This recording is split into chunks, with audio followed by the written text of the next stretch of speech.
Welcome to a story where dreams come true. Talking about coming, we have our Jack protagonist waking up in a hotel room in the middle of the night after what appears to be a productive workout session. Just then, the previous workout partner texts him. He receives a message from Zhao Jia, the girl who dumped him before freshman year. Our guy is confused. Why did she unblock him? Why is she talking to him like they are still dating? Is it that time of the month for her? Without panicking, he checks the calendar and realizes that he just went back in time. No headache, no panic attack. He calmly analyzes the situation. The perks of post-workout clarity. He still remembers the time this dump truck dumped him for a rich dude. If bro had locked in, he would have seen "for the streets" written all over her face. But there were two big reasons for him not to realize sooner. He actually wanted to stay with her forever, but now he knows that she was only after the red envelopes. Now that he knows that a car with many drivers is bound to malfunction, he sends a termination letter to her. Giving her another chance to cheat on him would be like buying a chair for himself to put in the corner of the room. A system window pops up. The host has activated the dreams come true system with his quick decisiveness. His last life was bland, but this time he's going to make sure to live fully and freely. Meet Zhang Cheng, an 18-year-old guy. The height is 5'11" in freedom units. The important thing to notice here is that Zhang would receive 0.1 yuan per second. That's 259k per month. A 100 times more income than those children in his country's factories. He then opens a gift pack and receives 10 million cash SU7 Ultra, a credit card with a 1 million spending limit and a friendly scanner. The money is instantly transferred. To check the friendly scanner, he turns to the lady and oh my, she's pretty. Hi lol, this is Yu Zhao Zhao. She has 60 friendliness towards John and 94 by 10 body, as we can very clearly see. That privacy thing reveals the body count, which means John was the first beta tester of this visually appealing game. He remembers being stood up last night by Zhao, so he went to the bar to find comfort and booze, but he ended up finding comfort in boobs. She was way more depressed and drunk. It was no love at first sight kind of thing, just a mutual understanding where both parties benefit. Just then the girl wakes up, and now that both have rested, they can start working out again. Wait a second, Fugue, you mean sister? Zhao clarifies he's a curious man who can't help barging through the open door in front of him. As a result, Dreams Come True system rewards him with another speedy car for his speedy approach, and a skill called Agile Tongue. Practice makes a man perfect, so he begins practicing the newly acquired skill on Zhao Jia. This helps him quickly move on to the second trip of this newly opened dungeon. By the time Zhang wakes up the next morning, Zhao Kao is gone, but she left him payment for unlocking her smart pun. Zhang doesn't seem happy about this treatment, but 10k is 10k. He regrets not getting her contact information, but for now he focuses on this critical hit card that can return him 10 or 20 times the money he spends depending on his luck. The max multiple is 50. Jia knows that before the invention of calculators we had Asians, so using his generational talent, he figures out that using credit cards would help him get more money first, which can be used to buy a super expensive car later and get more cash back. If it doesn't make sense, then you're trying to make sense of the wrong kind of story, bro. The strategy is to gather enough money to invest in the companies he knows are going to become rich soon. He won't have to work, plus the money would keep increasing. Just you wait, OpenAI, Zhang is coming. Firstly, he intends to use the property buying policy in Chengdu that has absolutely no limits, as long as the money isn't loaned from the banks of Big Yahoo. Just then, another gold digger appears. We get that she needs a ride, and not one in the car. However, get off the car, you beach. What if you left a dent there? She tells him that there's a plumbing issue at her place, and she would appreciate Zhang providing her with a stiff pipe. Zhang can see that already 28 pipes have been consumed, yet the drainage issue persists. He refuses her, saying that 28 people in a room is too crowded for him to enter. She's obviously irritated, but at least Zhang dropped her off at the best place available for her, the streets. Just then an uncle approaches her, offering to fix the pipelines with 30 years of experience. The lady cringes and tells the uncle to back off. He's confused, since he's a licensed professional, but another kind man approaches uncle and clears out the misunderstanding. He tells poor Unf that she's in search of a newer model of pipeline, and certainly not one that belongs to someone with less hair than her body count. John arrives at the biggest real estate office in the city, where the agents greet him. Zhao Dao is a beautiful newly hired agent, whereas Uncle Blazer is a veteran, slowly coming out of the closet with his flowery shirt. Seeing that it's just a young guy and not some rich pregnant uncle, he lets Zhao deal with Zhang. Like a diligent worker, Zhao walks Zhang inside and begins showing a few options. Mr. Flower, on the other hand, lights up a cigarette, betting all his experience that Zhang is just a window shopper. Sha starts from the bottom, but Zhang tells her to skip the cheap options and show properties around 1 million. Sha panics a bit and asks for area preferences. Zhang is looking for easy-to-rent houses, so that shortlists the options. He's happy that Jia is inexperienced because that way she won't try to exploit him as most realtors do.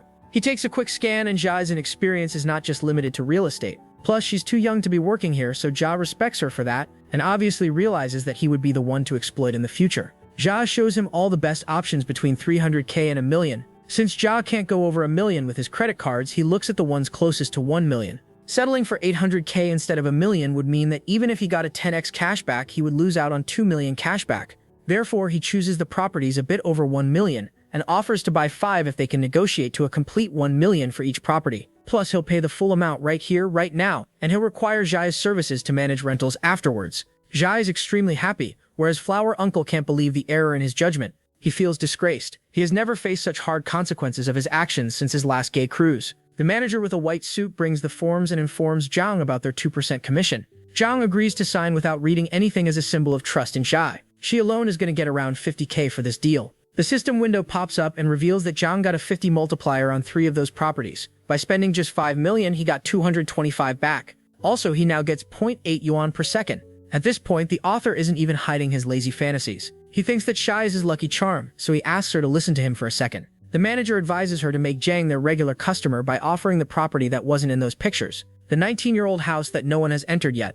It's not like Shai is against it, but it's too soon for her. They should know each other better first. Turns out, Zhang wasn't thinking about that. He's someone who just got rich. He doesn't know how the rich work. He's neither interested nor ready to work on the Zhang files yet. He asks for Jia's bank account and transfers her 350k as a thank you for her services. He knows that having a good relationship with her would be beneficial in the future. Beneficial both financially and physically. The friendliness immediately jumps to 85. This is the power of money, you guys. She requests to let her treat him to dinner as a thanks to his generosity. Now she's not at all against the idea of moving too fast. She'll happily be his dinner tonight, if he asks. Now that he's done with everything here, he drives away to look for more unclaimed territories. After a 20-minute drive, Jag is back at home to meet with the producers of our cornball MC. Thankfully, he's not trying to use the friendly scanner on his mom or dad. His father asks him about the graduation trip that he was talking about last time. Wow, a graduation trip. The author should drop another 20 billion in Jaji's account for thinking about mental peace. Jaj reveals that he's going to Madu since he's planning to enroll in Madu University. His dad allows him and tells him that he'll transfer the trip money.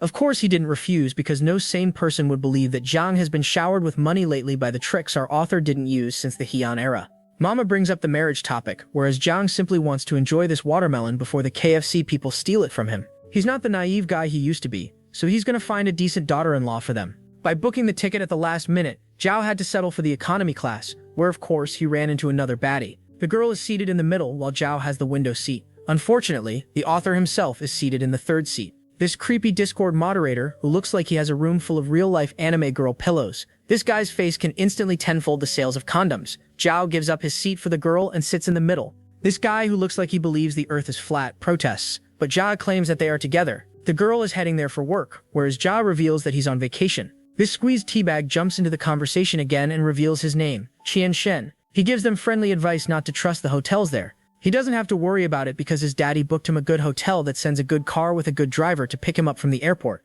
He offers the girl to book a room for her at his hotel, but the girl ignores him like the terms and conditions page. Zhao reveals that the hotel he booked, Amenyang Yun, offers the same service. Mr. Squish Lemon Face is astonished. His flabbers are gasted at hearing the hotel's name because of how expensive it is. He calms himself and tries to show off by saying that he stayed there too, but he doesn't remember the 9,000 per night room having airport pickup service. Jag wouldn't know because he booked a courtyard villa that costs 80k per night. The girl is suddenly all ears. Let's hear a backstory of this girl. She's Zhou Ying, who went to the same school as Jag and was in the same class. She was famous because how often does a school have a student who is chauffeured in a Bentley? No one would dare to approach her because of that rich girl aura around her. She wasn't rude or anything, just a quiet kid who liked to stay alone. The kind of girl you would fall in love with and instantly reject yourself on her behalf. Just like Zhao Ying, Zhao didn't pay much attention to her either because he was busy being a pet dog to Zhao Jai. Things men do just to get some. However, Zhao's family got into some mess in her second year. She started walking to school after that. She's not a rich kid anymore. Zhao feels bad about bringing up the sad topic, so he indulges her in school days gossip until her mood brightens again. The friendliness value has already hit 75. This is more than he expected, so the author pulls out that one-sided crush Zhao Ying had on Li Jiang since the Heian era. They finally arrive in Modu, where Jiang meets Wang Yuyan, his private butler assigned to the courtyard villa. Jiang is happy to see the huge professionalism of Amenyang Yu. 80k doesn't feel too bad now. Jag offers to drop Zhao Ying off, but she's staying at a friend's house in Pudong, which happens to be in the opposite direction. She can get a taxi herself, so Jag shouldn't worry. However, Jag insists, thinking that Jag is trying to trick Zhao Ying into getting her in bed. He wants to save Zhao Ying from Jiang, so he gets to be the one to get her into bed. Bro, calm down. The only thing you're taking to bed is a large cucumber. Jiang then drops off Zhao Ying after exchanging numbers. Zhao Ying wants to treat him to dinner someday during his stay here as a thank you for today. Zhang agrees and drives off. Meanwhile, Mr. Pop Balloon was following them, but at this point he realized that he had lost. Just like his father realized on the day this crushed cigarette was born. Half an hour later, Zhang and Wang Yuyan arrive at the hotel, where Zhang realizes the worth of 80k. Wang Yuyan helps him as per the stated perks of this room, but Zhang's mind is clearly functioning as an 18-year-old boy's should. At this point, we can't even blame him for folding. As the bath time is about to end, Wang Yuyan suggests visiting the VIP-only auction that's scheduled for tonight in this hotel. Since it's an internal affair, no dress code or anything is necessary. Except for the money, of course. She escorts him to the lobby where the auction has already started. The next item on sale is this extremely expensive, one of the only 10 models produced of this Rolex watch. The bidding shall start at 15 million. Jiayan couldn't care less about the watch, but he knows that this one will surpass a 25 million price tag in the future, so he ends up winning the bid at 18 million. Other rich folk are surprised, as he could have bought 2 Patek Philippe watches with this much money. Little do they know, our boy is going to out-tard each of these rich fellas. Just then, Qin Fen approaches Zhang. Qin Fen is an extremely rich guy who has everything but a lighter. Bro, light that cig or put it back in the pack. The world already has enough performative Sigma Skibbity smokers. He was the other one bidding for the watch, but he sensed that Jia really must have liked it to bid 18 million for a watch, so he gave up. He asks if Jia is a watch collector or something, but Jia reveals that he's just trying something new. That's one way to show you're rich.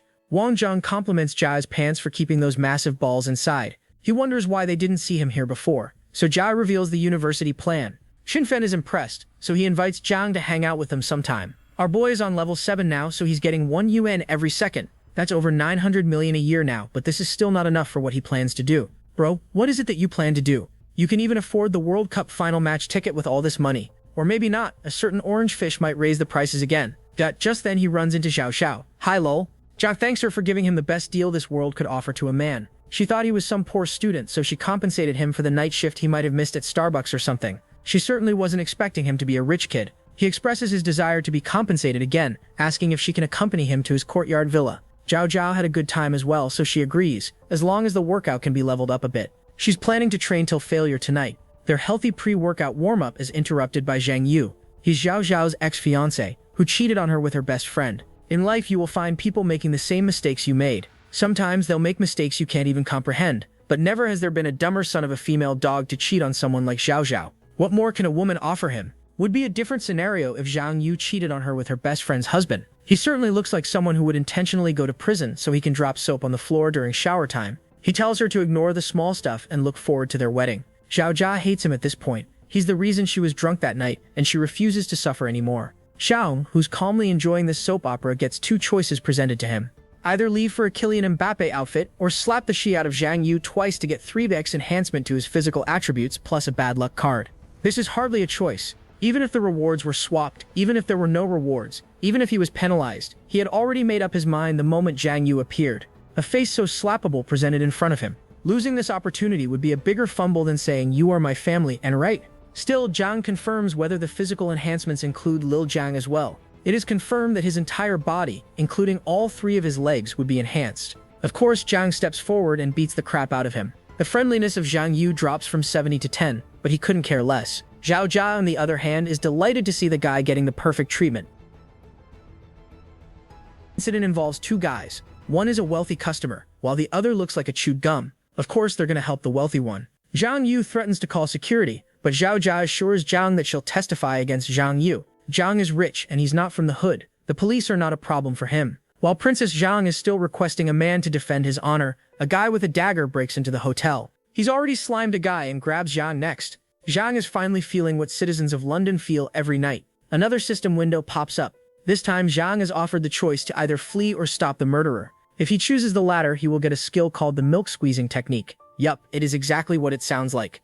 Jia doesn't want to save Zhang Yu, but missing out on that legendary skill with Xiao Xiao by his side would be like buying a PS5 and refusing to get the best controller. He uses the multiplier card to buff his stats and charges straight at the attacker. A single punch decides the outcome. Xiao Xiao is impressed as she wasn't expecting the corny level to rise further. He's not just a rich guy, he's a total beast. She'll know more about the beast now that he's gonna get that technique. Princess Zhang Yu realizes that maybe the chair in the corner of the room doesn't sound too bad. The entire lobby is praising Zhang. The police arrive and take the attacker in custody to send him back to London.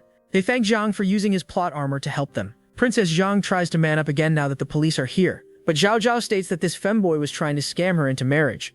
Her friendliness is at 90 now, so Zhang should just pack his bags at this point and look for a truck-kun to crush him. Go start a new life in Isekai as a demon lord's side chick or a goblin's green stick or something. Well, he comforts Xiao Jia in his arms, assuring her that he won't let that fly come near to his honey anymore. The police refuse to address the issue anymore, but this noisy trash bag isn't shutting up, so Zhang uses the bad luck card on him. Suddenly, he gets a call from his bank that a scam happened, and all his money has been transferred to India. The receptionist comes running, saying that a tree has fallen over Zhao's car. Zhao finally runs away. Zhao is the type of guy who brightens up every room he leaves, so the hotel is all happy now. Now it's time for the planned workout session. Again, fuck you mean big sis? They talk a bit while getting into their birthday suits. Zhao Jia is relieved that she won't have to marry that guy anymore. After all, her grandfather engaged her to Zhang when he was on his deathbed. Thankfully, Uns is no more. We were right, Zhang Yu was actually hooking up with her male friend, not female. Zhang has his eyes set on both of the goals in front of him, so he comforts her. She asks if he would actually date her. The relationship hadn't moved to the emotional level yet, but now she's thinking about seriously going out with him. Zhao grabs the opportunities firmly and agrees. The next morning, even the room cleaning ladies could tell that both Xiao Zhao and Zhao gave their all in the battle. The aftermath is clear from the battleground. Thankfully, their husbands are no longer warriors like Zhao. Otherwise, they might have to take a leave from work after every battle. Xiao Zhao and Zhao are sitting in a restaurant, replenishing the lost nutrients. Zhao sees a post of his friend showing off his birthday gift. Zhang decides to show off his birthday gift as well, so he asks Xiao Zhao for a few photos. He may not have a Benz or BMW, but the speed of this ride is faster and more comfortable. After Zhang uploads the pictures, all the rich guys hurry to the fire station to put out the fire that this post lit underneath their buttocks. This should be a lesson to them that God favors those who have plot armor. Zhang arrives at the Farrakha showroom to buy a little car for himself. This kind lady shows him the available options. In the showroom, there are two other customers discussing something. Suwan is trying to convince Mr. More Belly Than Hair that he shouldn't ask her advice on the car he wants to buy. Unja is simply trying to show off to first get into her good books before getting into her micropants. He states that he'll be the one picking her up once the show starts filming, so she should have a say about the car she'll be picked up in. Suwan thinks that he should rather make her the female lead than be her driver. Uns is fully willing to fulfill her wish, as long as his wish is also fulfilled. Jiang knows the girl by face. Suwan will soon become one of the big shots in the entertainment industry. She got popular after a pool photo shoot. The more Suwan delays giving her opinion, the more hair this baldy keeps losing. He then gets rid of the ugly mask he was wearing, only to reveal an uglier personality behind it. He clearly states that if Suwan doesn't keep him company, the deal is off. No investment from him. Suwan does not doubt her skills, so she straight up denies giving company to someone who looks like he's one ejaculation away from death. The stage is set for our protagonist to make a grand entry. A special mission pops up for Zhang. He should help Suwan out of this trouble and make her sign a contract with him. He'll obviously get rewards other than Suwan's affection. At least the system is helping other girls as well, and not just Zhang. For that, Zhang needs to show her that he is wealthy enough to back any offers he makes. Making sure his voice reaches her ears, he asks the salesgirl for a LaFerrari. Turns out money is not the only thing needed for LaFerrari. He should own 5 models of their brand to be eligible. Even though she's a woman, she still uses her brain to figure out another way. A higher down payment can allow them to use the loopholes in their policy. Down payment is not an issue for Jai, as he was already down to pay full price right here, right now. The entire showroom is surprised. Uns is not liking this young boy with hair all over his head, ruining the stage he set to convince Suwan. Even Suwan is impressed that the guy is simply asking for the most expensive car like it's nothing, unlike the fat pig in front of her.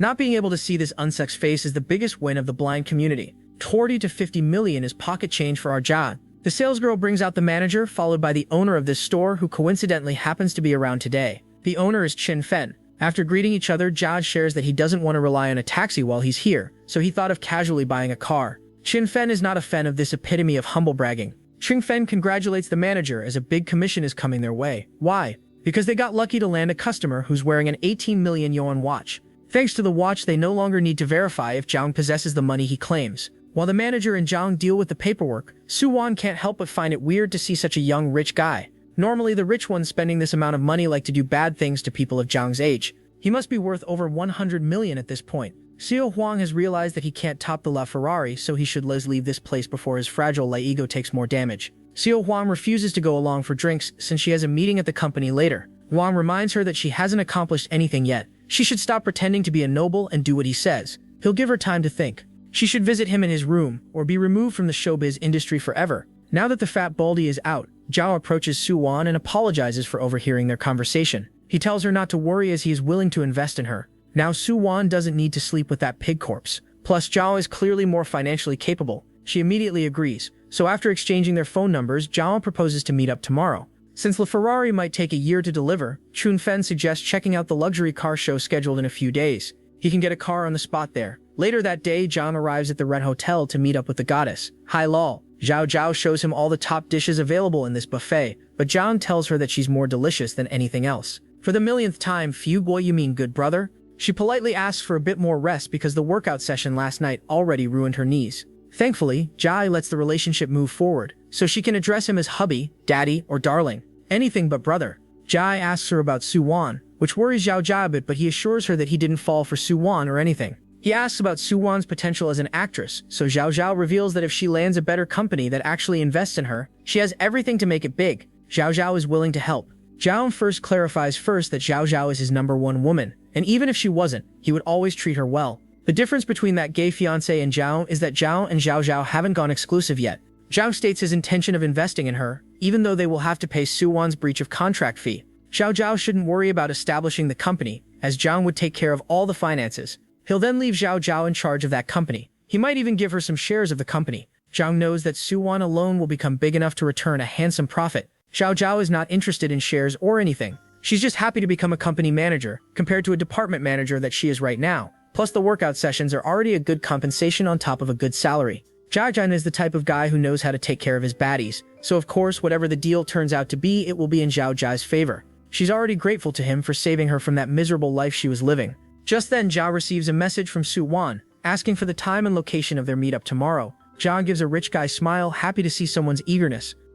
The next afternoon, Zheng picks up Su Wan and heads to the Lujiazui, where she has reserved a table for two at the Baiyue Hotel. Turns out, the drama she's cast in right now is a small-scale project. The budget is only 5 million, but she believes that the story is good enough to return much more than 5 million. She offers to show him the script, but he refuses. He'll trust in Su Wan's judgment and invest. He even extends his phone if Su Wan wants him to invest first before they entertain further talks.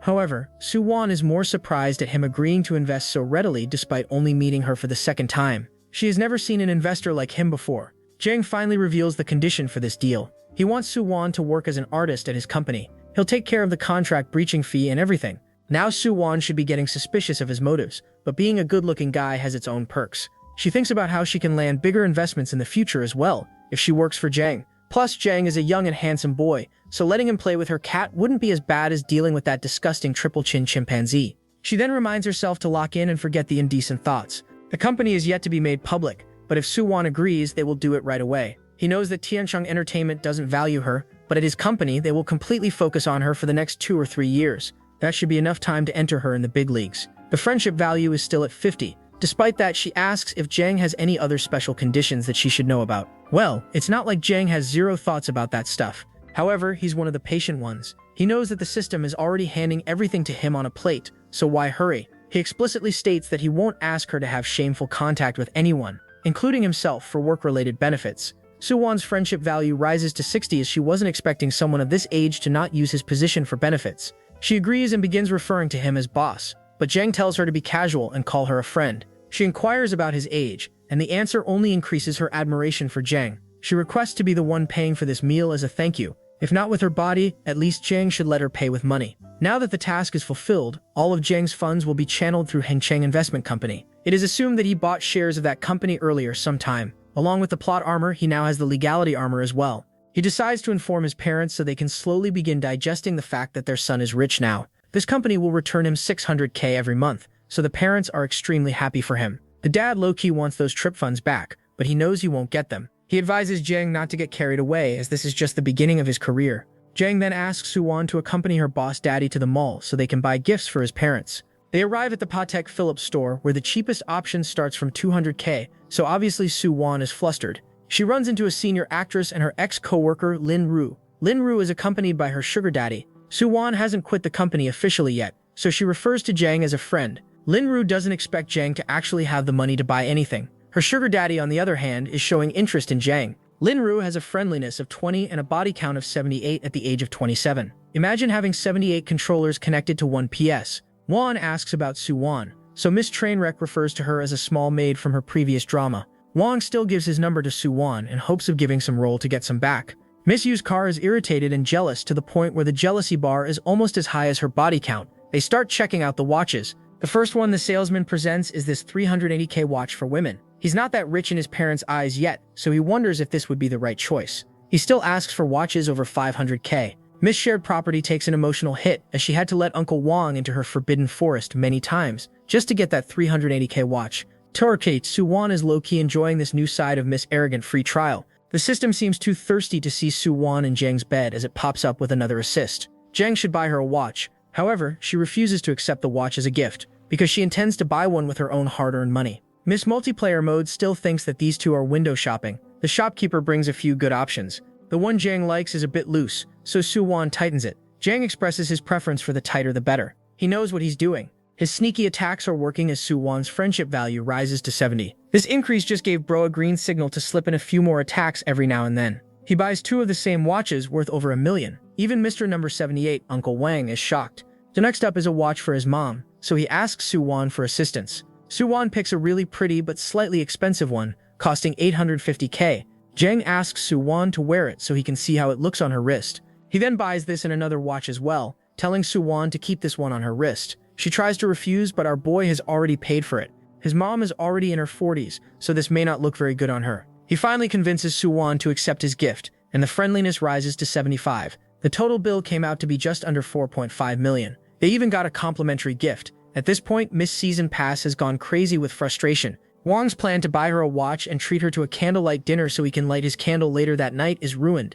As a result, they decide to leave without buying anything today. Jang, on the other hand, gets a 3 buys cashback reward and gains 13.1 million after spending 4.5 million. He gained 4 watches and lots of friendly points for almost 9 million profit. Makes sense. He's not a greedy guy, so he brings Suwon to another store and buys her an expensive handbag. At this point, she can't even hold back if Jang tries to make a move. In fact, she offers him a drink as they are heading to her apartment. Jang reveals that he doesn't drink, otherwise ladies will try to take advantage of him, and then claim that by showing veiny arms and a sharp jawline, he was asking for it. It's not easy to survive as a man in a world filled with dangerous women. He then drops her off and actually leaves. Her friendliness rises to 80 as she still thought that he's only saying all that to get to her good side, to ultimately pop some cherry tonight. Now she's sure that he's a really good man. Meanwhile, Jang is already happy enough with the fact that soon he's going to raise more friendliness, followed by raising some legs. He arrives back at the courtyard villa and decides to swim first before taking a bath. Manager Wong is low-key surprised. She's fully aware of the devastatingly high price of this room,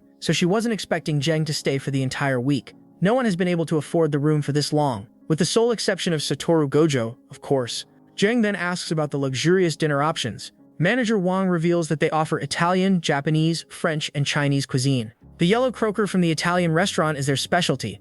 Jang knows that yellow croaker costs millions, whereas Alba white truffles cost hundreds of dollars per gram. He only wants to use the food rebate card, so it's kinda like an investment. He then asks Manager Wong for a massage, expecting it to be a normal one, but gets treated with an oily Nuru massage. It was unexpected, but don't worry, we won't see him complaining. The massage is over, so Manager Wong takes her leave. She'll pick him up tomorrow for the auto show. The next day, Jang arrives at the auto show that is filled with cars and baddies. Chun Fen couldn't make it due to some urgent business. Poor guy has to actually work to earn money, unlike someone who slept with the author to get billions without doing anything. Jang has finally entered the rich class, where he can wear bizarre clothes and call it fashion. Why is the tie so small, and what's the point if you're gonna wear it like a bitch collar? The new cars are good, but the ones he saw so far are bland. The most expensive one was only 2.2 million, so Jang could hardly consider it a car. Just call it a modern donkey cart at this price point. Just then, he comes across a few of his classmates. They are gathered around a beautiful car. Turns out, the shape and headlights they were admiring do not belong to the car but to the lady in front. Jo Ying is working as a car model tonight. If you forgot, she's the one from the plane, the rich classmate who went poor. Just as Jang gets a closer look at Ju Ying, he instantly realizes what the fuss is about. They are all mesmerized. It's like they finally found the one piece. Of course, there's going to be a guy here waiting desperately for our protagonist to come and humble him. He asks Ju Ying when she'll get off from work, but this girl in pink interrupts him, saying that she's a busy girl. She already rejected their invitation to this graduation trip, so better not bother her. Seeing how Zhou Ying is getting uncomfortable, Jang steps up and greets everyone. They were just together till the graduation, but somehow he feels different now. Partly because this is his second attempt at life, and partly because he can buy them all right now and put them in his cotton fields. His blue shirt guy, desperately craving for Zhu Ying's attention, is the one who organized this trip and deliberately left out Jang. The girls wonder if Jang had some surgery or something since he looks the same yet so different right now. Mr. Green Umbrella Head claims that Jang still has nothing on him since he's still the world's most handsome mushroom. Jang wonders if they are here to buy a car, but Yui reveals that they can't afford it and only stop to check out Zhou Ying. She's clearly looking down on her for doing a low-paying job, but the blue shirt guy defends Zhao Ying, saying that her life, her choice. Too bold of Zhui to degrade Zhao Ying for being a car model when her own body count is more than the number of students in their class. Zhang wonders why Zhui's friendliness is at 90. He's barely friends with her, yet she wants him to be her one and only number 31. Yue, on the other hand, has 75 friendliness and just 2 body count. This 75 is also unexpected though. Mushroom Guy indulges Zhang in small talk, but Bro only sees his goals. He doesn't believe in failure. He greets Yue Ying and asks this blue shirt loser whether he's gonna buy the car behind the goddess or not. Blue shirt guy becomes a car freak all of a sudden and starts reading the manual of this extremely expensive car. Jen claps for their class president to know so much about Ferreira. Apparently the car is around 8 million. Zhang then teases him for knowing so much yet having no intention to buy the car. Zhou Ying is already embarrassed, so she asks them to shoo away from here now. Blue shirt guy doesn't want to lose face because of Zhang, so he brings out that one fact about him that can get him any girl in this world. A fact that is the ultimate cheat code to make women fall in love with him. The move that alone can make women pregnant. The unbeatable nerd card. He talks about the massive 625 points he scored on the college entrance exam and how his parents want to gift him a car for his hard work. He would gladly buy one if Zhou Ying showed him a few options. Almost she tells this nerdy-all loser to go over to the sales assistant. He doesn't back down, so Zhang reminds him to at least work on his riz before trying to bag a goddess. He tries to embarrass Zhang by telling him to buy it if he's not all bark and no bite. Zhang agrees, as long as he gets the car model with that car. Zhou Ying laughs, which further agitates the Lujiazhu class president. Just then, the manager hears the noise and scolds Zhou Ying for neglecting her work and chatting with some random dudes. Zhang again teases Xu Dong for ruining the situation. He then steps forward, claiming that the car is too average for his taste, but with this model beside it, it looks classy. He tells the manager that he would very much like to buy the car and would be happy if the car model comes with the package. Normally, the manager wouldn't entertain such jokes, but seeing the expensive watch on Zhang's wrist, he politely responds that he will get a car film, though Zhang takes out his credit card and states that he will be paying in full. His friends are shocked. They weren't expecting a plot twist almost as big as I'm the Armored Titan, and Bluetooth is the Colossal Titan. Xu Dong tells him to stop messing around. He's causing trouble for Zhao Ying, but Zhang clarifies that he's actually helping her. The manager confirms that the commission of this sale would definitely go to Zhao Ying. The friendship value increases to 80. Zhang is still trying to get the model in the deal as well. Xu Dong thinks of a plan. The plan is as plain as his personality, so let's skip it. Well, the car is ready to drive, so the manager completes the paperwork and heads off for other arrangements, while asking Zhou Ying to treat their customer well in the meantime. Blue Shirt is finally realizing that Zhang did actually buy the car. He wasn't just fooling around. Mushroomhead wasn't expecting Zhang to be a rich guy, especially since Zhang would never lend him money. Suchao's friendliness has gone to 95, so at this point she might even bend over right here. Yui reminds her that Ferrara only has 2 seats. Zhang bought this car for Zui Ying. She can understand the rest. Suchao wants Zui Ying to go do her job and leave her to be the passenger princess of Zhang. At this point, Zhang is less concerned and more impressed with the wholeness of this girl. He never knew there were levels to this Shiri. Zhang still thinks that the car is looking lame now that Zhou Ying isn't standing beside it. Juya realizes that Zhang is out of his league, so she tries to ruin his moment with Zhou Ying by bringing up his breakup with Zhou Jai. Zhou Ying never knew they had broken up, so that only makes things better. Plus, he clarifies that his breakup has nothing to do with this situation, especially with Zhou Ying, since any man would be lucky to be with a goddess like her. Mushroomhead notices the expensive watch, so Zhang simply covers up by saying that the car and this watch are gifts from his parents. Shudong thinks that Zhang is only pretending to be rich, but he can't prove it. Shuja asks Zhang to join them for dinner with the intention of heading somewhere else alone, just the 2 of them. He claims that he has an appointment later today, so he'll contact her some other day. The classmates leave and Zhang tells Do that he'll look around a bit more so she can continue her work. Just then, this salesgirl approaches Zhang and tries to sell this red car. He doesn't care about the features, but he can totally see himself making out with Shosho in this car, so yeah, pack it up, lady. The car costs 9.5 million, so Zhang gives her the card and lets her handle everything else. He won't be needing it right away. He tells the salesgirl that it's a gift, and he will share the recipient's address later. Meanwhile, this pretty girl is recording the car that Zhang bought for her stream audience. She knows a lot about cars, so she is sharing it on her stream. Unfortunately, the management doesn't like streamers and reporters who are here just to record. If she can afford one of these, she can record all she wants but not otherwise.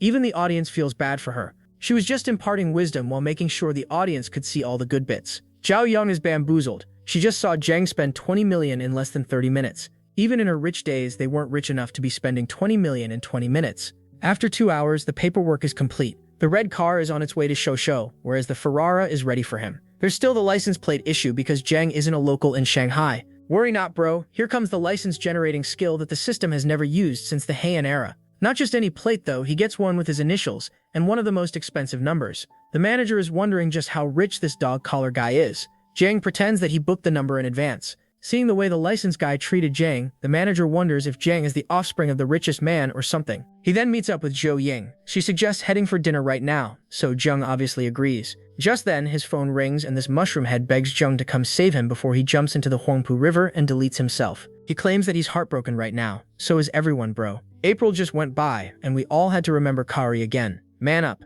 Surprisingly, Jung prioritizes saving the life of his friend instead of having dinner with this goddess. Bro, there are enough mushrooms in the world. One less wouldn't make any difference. You should carry on. Jai Yui could tell Mushroomhead wanted to plant some mushrooms in Shuya. They reschedule the dinner date as Jang arrives at this bar. Turns out, Juya was treating him like a dog, and he would still gladly bark whenever she ordered. Despite all that effort, he saw her following Shudong in the bathroom. Upon closer inspection, he saw things he shouldn't have seen. Therefore, he's heartbroken right now. Jang reminds her that they weren't dating each other, so Yuya didn't cheat on him or anything. Still, he advises him to stop chasing Yuya. He deserves better than being someone's number 32. Jang tells him as politely as he could that the girl he loves belongs to the streets. Mushroomhead keeps chugging down beers, hoping that while all this beer leaves his body, the feelings for Yuya leave too. After some time, Jang calls a taxi for him and Mushroomhead leaves. He then calls for a designated driver to drive him off. A drunk girl appears claiming that the car belongs to his boyfriend. This is Chen Li, who is steadily heading towards a century in her privacy score. She looks at Jang and apologizes for the misunderstanding, saying that he looks a lot like her BF. Jang tells her that she doesn't look anything like his GF, so she better leave him alone. She starts flirting with him and offers her willingness to play a bit with him. Aigen is obviously not going to let someone with a body count greater than the number of people he met in his entire life smash. Just then, the designated driver finally arrives. It's the same streamer girl who was asked to leave the auto show. Her name is Qiao Yingying. Jang turns her camera away first and asks whether she's a streamer or a designated driver. Turns out, her main job is an outdoor anchor, but this driver thing is a side gig to earn. She asks if she could take a picture of his car and keep recording while driving. Jang tells her to do whatever she wants since he couldn't care less. She begins sharing her knowledge about the car with her viewers while showing the best features of the car and herself simultaneously. This rundown car tries to offer her services, but Jang tells her to shoo away now. Jang has driven sports cars before because she used to be a car blogger. Yin's friendliness is still at 50 with a 0 privacy score. Jang notices the name of her stream and decides to check it out. Turns out, her donations are way too low. The top donor only gave 300 yuan. He feels sad for her after figuring out that her daily income is just around 60 yuan, despite having over 10k viewers. No wonder she had to pick up a side gig. She reveals that she doesn't have any specific talent or the ability to suck up to the top donors. She wonders how Jang walked freely into the auto show, so he guesses that they might have seen him at the Ferrari dealership. She then speeds up and drops Jang along with the car at Aniclimax. He praises her driving skills, and she asks about her preference in a live stream. Being an 18-year-old guy, of course, his answer is beautiful women. She wonders if Jang would drop by her stream sometime, but he tells her that he's just a freeloader, someone who watch but not donate. Jang could see how hard Yui is trying to get some raunchy topic for her stream as a publicity stunt. She wants to freeload off him, so Jang entertains the idea for a bit, making her realize the weight of her own words. It would be different if she were someone like that Chen Li or Zuya, but car rides are the only rides she has ever experienced, so she herself can't back the statements she's making. After a bit of teasing, Jang ends the fun and says goodbye to her. Yui takes a hit to her confidence. Is she really that unattractive that Jang wouldn't even add her on WeChat? Despite that, her friendliness still increased, and Jang just witnessed how ladies can be dishonest even with themselves. Just then, Jang receives a message from Wang Zheng, asking if they can have dinner together at Aminyangyun tonight. Since he plans to attend university here, having social relations beforehand would be beneficial. He asks the manager to prepare a dinner for 5 with the most expensive ingredients available. He's also trying his best to maintain a nonchalant stance, so he doesn't look like an uncool country bumpkin. Tall. Half an hour later, the guests arrive and are shocked to see the food worth 3 million in front of them. They are honored, of course, but still shocked. He could have bought a mansion with this much money. After the dinner, the guests suggested a drinking party, but Brull already drank enough with that mushroom head, so he apologized and promised to join them tomorrow night. After the guests leave, Jang pays the bill of 2.98, and using that food rebate card, he earns 149 million back. This meal was totally worth it for him. To all the other authors who try to make sense of their protagonists slowly getting stronger and richer, we are sorry for this lazy guy. At this point, it was more surprising that he didn't get the 20 million he spent on cars back up. Manager Wang leaves the room to let Jang rest, even though she's the one with the perfect pair of pillows to rest on. Back in his room, Jang checks out the stream of Yuian. A 94-point attractiveness is clearly not an exaggeration. Jang hasn't deposited anything in this account, so of course, the system deposits 3 million shark fin coins to his account. His account has suddenly risen to level 65. Jing sets the name of his account to Dinghai Shenzhen and joins the stream. He makes his presence known, so Yui immediately greets him, because he's the first level 65 account to land on her stream. She has a guild PK mission today. Round 1 is against Huang Ling with 70 body count and 70 kg of makeup on her face, combined with 70 beauty filters she's using. Yui is pretty enough to wipe the floor with Huang, but the skill gap is just too much. Yui hasn't won a single round in her streaming career. She's basically a free win for the other streamers. This time she must win 2 rounds or she won't be able to afford rent. Just as the round is about to begin, a new quest appears. Zhang should help Yui and win the tournament. As a reward, he can get up to 50x cashback. Not even surprising anymore. Zhang didn't think too much about her, but now that he's about to become his #1 donor, he wonders what else he'll be able to donate in her. Exactly what a trash bag should think about. The stream begins with Yui looking obviously irritated with all the freeloaders on her stream. She tries to guilt-talk Zhang into donating more, but only ends up making the freeloaders angry. It's always the poor and tightwads who get offended easily. Yui tries to win them back by apologizing. Zhang makes the first move of dropping 5 weak chickens. Yui thanks him, but deep down she wonders how big a loser this guy has to be to donate 1 yuan while being a level 65 account holder. She wonders if her appearance is that bad or something. Yui stands on 20 points while her opponent is on 300. Zhang then asks Yui if she will be his designated driver tomorrow, since she was streaming as a driver earlier today, if he makes her win.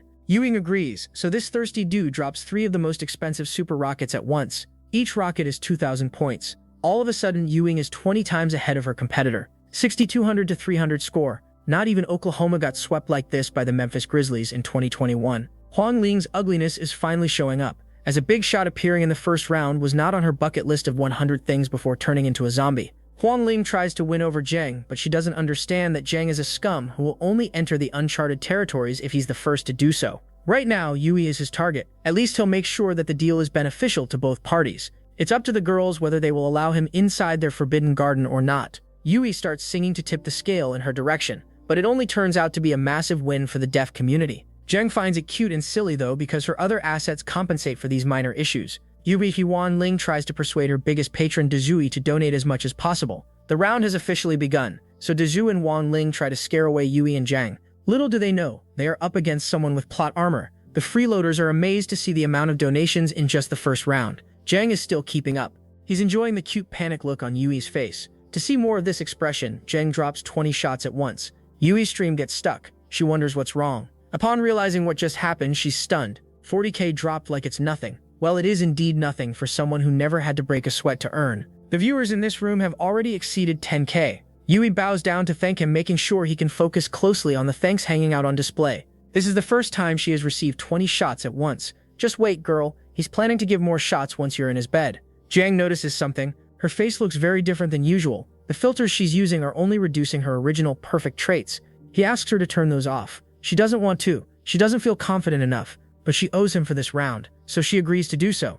All of a sudden, all those viewers realize what seemed to be an 8x10 is actually an 11x10. They thank Zhang for noticing it. Her fans prohibit her from ever using those filters again. The second round begins between Yui and Shou-chan. Yui asks for their support once again. Shou-chan's patron Yishihua starts with 5 big planes. Zhang follows with more super rockets until that guy drains all his money. Shou-chan is knocked out. Similarly, Yui knocks out one after another with the help of Zhang and finally makes it into the last round. The other finalist is Dai Xiaomei, one of the 3 biggest streamers on this platform. Not only is she very pretty, but she can sing and dance as well. Unlike Yui, who doesn't have such talents, she was intentionally sent by the guild since some big shot has already dropped 800k and helped Yui into the finals. Even Zhang likes the dance performance that Dai Xiaomei just blessed them with. He openly praises her, making Yui worried that she's about to get abandoned like a black child whose father stepped out to get some cigarettes 5 years ago. That would have been the case if Zhang were simply donating out of goodwill to the one with more talent. However, Zhang is only doing this to satisfy Luo Zhang. At this point, he's just showing all the viewers the power of money. Yui begs Zhang to continue his support for one more round. She promises to sign up for dance classes right after this stream so she can dance however Zhang wants her to. Dai Xiaomei didn't come alone. She's backed by 3 big donors, 3 others like Zhang who will drool at the sight of women on their tiny screens, 3 undefeated champions who only spend their money on 2 objects, women showing skin and tissue paper. Yui mocks one of the big 3 perverts of all time, knowing that Zhang will have her back. The viewers admire the boldness of this new streamer. Zhang was only given 3 million in this app. With only 2 million left, he thinks that he might not defeat those who have never seen defeat. Zhang tops up more money through his bank account and fires 20 rockets at once. Now that he has come this far, he needs Yui to win for all the cashback rewards. Hence, he will entertain the battle among the dishwashers a bit more. After some time, the greatest battle of perverts between Jang and 3 Levs concludes. Yui wins with 1.6 million points compared to Dai Xiaomei's 575k. Now that Jang has emptied the 3 big losers and won this honorable title on this platform, he launches a couple more rockets to declare victory. Yui can't believe that she won. Not only that, but she generated over 2.5 million with over 50k viewers at the end. She'll get 700k commission after the guild takes its cut, just by today's stream alone. Later, she thanks Jang, asking if he can share his number so Yui can thank him however he wants. Jang tells her that it won't be necessary. She can be his designated driver again to Emanyang Yun, like today. At this point, Yui and all her viewers realize that Dinghai Shenzhen is that young man from earlier today. Yui's friendliness has reached 85 as she wonders why Jang went so far for him. She can take a peek in her dress and she'll realize his source of motivation. But the girls in this story are without a doubt as dumb as the author of this story. Jang only needs 5 more points now. The table is set, balls aligned. He just needs to line up the cue and shoot in her pocket. Now for the reward time. Since Yui's satisfaction reached the highest possible limit, he gets 1000x cashback, so a total of 2,030 million is deposited into his account. Even calculus makes more sense than this author's money system. Jang thinks about how he had a great time, plus he got so much money. Life really is easy when you're riding the author's D. The next morning, Jang wakes up to Yui's message, asking when she should start her service as his designated driver. She couldn't sleep thinking about him all night. Jang has plans with Wang Zheng to meet at Tax, so he tells her to pick him up tonight. Now she can't sleep with excitement. At 8 p.m., Yui meets up with Jang earlier than the scheduled time and thanks him for his help last night. Jang acts all cool, happy to see that what he wishes to attain is just a few hours away. Jiang's Tax is the most popular and largest bar in Shanghai, a regular hangout spot for all the big celebrities. Just as they arrive there, Jang is attacked by the sea of baddies, all of them waiting for some sugar daddy to appear and show them a good time in exchange for their currently on display assets. Bro, has the author ever stepped out of his gunning chamber or not? Again, we shouldn't try to make sense of the wrong story. Just enjoy the visuals. The girls surround him while each of them tries to be the one to serve him. Yui feels left behind as she sees the trash collector being taken away by trash. Yui feels a bit jealous. How dare the other girls try to snatch away someone just because he's rich? Only she has the right to fall for him because of the display of his money last night. She breaks through the swarm and grabs Jang's hand, showing everyone that he's already here with a lover. The girls disperse, so Jang pulls Yui closer, asking if she's planning on being his lover tonight. Yui clarifies that she only did that to save him from those girls. She then pushes him away. Jang doesn't like being pushed away, so he tells her to refrain from doing any such thing in the future. Don't snatch away a hungry guy's food if you're not planning to offer something better in return. Da Hao and Wang Hun walk outside to see who's causing all that commotion with the ladies. Upon seeing Jang, they realize that no further questions are needed. Of course, everyone would go crazy and bend over for some walking with author's D inside. They wonder who Yui is, so Jang reveals that she's his designated driver, as he may not be sober enough to drive back. The guy then replies saying, as expected of a martial arts master. Fug does it have to do with martial arts? Bro, just bring your moms and sisters at this point and present them to Jang. Third hell, they enter the bar to find Temu versions of our supreme Mai Sakurajima. Jang thanks Wang Sheng for making perfect arrangements. No pimp can do better than him for a wannabe Sigma like Jang. Wang Sheng then orders 2 sets of big dragons that cost over 200k per bottle. However, they still think that it's not on par with Jang's yellow croaker last night. He tells this beach who couldn't care less about some yellow fish that Jang spent 3 million on a single dinner. All the girls are surprised because they are here to earn money, so what else can they do than to show admiration? 3 bottles appear with 3 bunny girls. The drinks are poured and the party begins. Zhao King tries getting closer to Jang, but he doesn't want anyone over privacy count. He is surprised to see the first person with a 98 rated body. Her privacy is still too low for someone who hangs out in nightclubs. At least he acknowledges that. Yui is feeling jealous again. She thought he would demand more from him than that one hug. She doesn't like how he's all touchy-touchy with another baddie in front of him. She makes a move by trying to raise a toast. Jang appreciates it and offers a drink. However, she turns it down, saying she needs to drive later. Jang could see the desperation in Yui's eyes, the way she wants him to look at her. Xiaoqing can wait for now because tonight he's investing everything into Yui. Jang finally makes a move on her, but Yui has zero experience. She heard people online saying that girls should be reserved. No matter how much she wants it, she should play hard to get. Yui uses that strategy, but it backfires. Jang is now irritated at this girl. After spending 2 million, she's still acting shy. Jang gets up and joins the other girls on the dance floor, leaving Yui alone. One thing is for sure, no one can beat our author in the corny competition, but he's trying his best to compensate by showing baddies every panel. Jang has 2 arms, so he accommodates a baddie in each arm, enjoying the best time of his life. The girls suggest watching a movie or something, so Jang agrees. These boys join to lick Jang's balls, saying he's so funny, haha. In this story, we either have baddies that Jang will bag, or guys who make sure Jang's balls are never dry. Yui tries to interrupt them, but Jang ignores her like God ignored you guys while distributing good looks. Yui is on the verge of crying. She regrets pushing him away. She came here prepared to do what she never did before. Yet Jang is ignoring her. He looks back and notices the tears in her eyes. The plan is successful. Yui is finally at 90 friendliness. Jang was intentionally making her jealous to do this. He spends another 2 hours dealing further emotional damage to Yui, who seems to have completely fallen for a trash bag now. The party finally ends and Jang calls a taxi for the two baddies.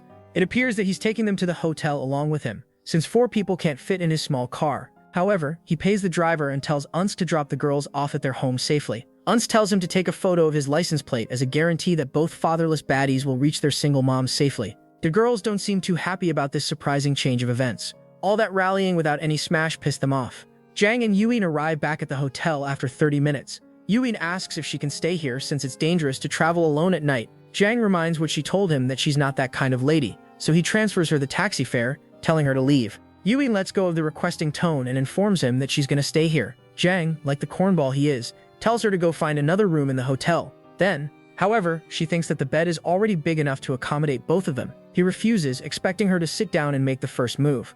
Unfortunately, Yui doesn't know about such roleplay stuff. She falls on the floor and starts crying. She doesn't know why Jang hates her this much and why he's treating him like she's the 3rd season of One Punch Man. Jang is finally realizing the downsides of targeting girls with zero experience. He gets down, apologizes to her, and finally leans in for a kiss while thinking how he's Ayano Koji. If Ayano Koji was a pervert written by a shut-in gooner, Yui confesses how she instantly fell for him the moment she realized he was the one helping her last night. It was like a Prince Charming rescuing her in the most desperate moment. Yeah, if Prince Charming were a result of the collective effort of all the men of the neighborhood. Jang hugs her, claiming that he likes her too. He then takes her to bed, and after 20 years, Yui's score goes from 0 to 1. The next morning, Suwon visits Xiao Xiao at her agency and asks about Jang Cheng. Xiao Xiao is aware that he plans to sign Suwon. She'll also resign soon once the company handover is complete. Suwon asks why Xiao Xiao is giving up the position that she worked so hard for, so she explains that she's intelligent enough to side with the main character. That way, fate will always support her. Suwon is still confused as to why Xiao Xiao trusts him so much. Just then, this office boy walks in, asking manager Xiao Xiao to come downstairs. A package has arrived for her. Xiao Xiao has been rejecting everything lately because of her femboy ex-fiancé, and it's not rare for a beauty like her to receive presents. However, they can't turn down a car that is already paid for. They arrive downstairs and find this pink Lamborghini that Jang sent for her. The entire company is shocked, wishing they had a boyfriend like this too. Xiao Xiao's friendliness goes to 90 feet since no one has ever done this for her before. Well, that's because no man was ever written by a retard maxer LinkedIn post writer before. Remember guys, reading 1 LinkedIn post is equal to unreading 5 books.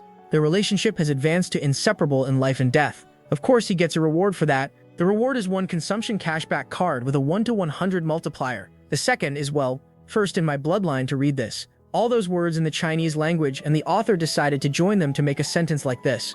We aren't properly using our free will. Jang's father should have gotten this card so his mother would have devoured Jang for pleasure and spared us this atrocious story. Dinah's reaction and reward pops up for acquiring a stable investment company. If ever you mean acquiring, the story is on autoplay with 0 interference from the main character. Jang invests 500 million to start an investment company, with the reward being 10% profit. Finally, a realistic profit. He names the company as Star Investment Company. He's now getting 1.5 Yui per second. Just then, Yui is back from the shower in just a towel. Jang wonders if he should use that card on her, but since Yui is inexperienced right now, he settles for just the main course. An hour later, Jang and Yui are enjoying breakfast. When Yui asks him not to tip during the live stream anymore, 6-7% of the tips go to the platform, leaving only around 30% for her, so she doesn't want Jang to waste that much money. She doesn't want Jang to give that to her directly either. What he did that night is more than enough for her. Even manager Wang is surprised at hearing about this rich boy spending 2 million on a live stream. Yui asks if she can continue streaming, because she's prepared to stop if Jang asks her to.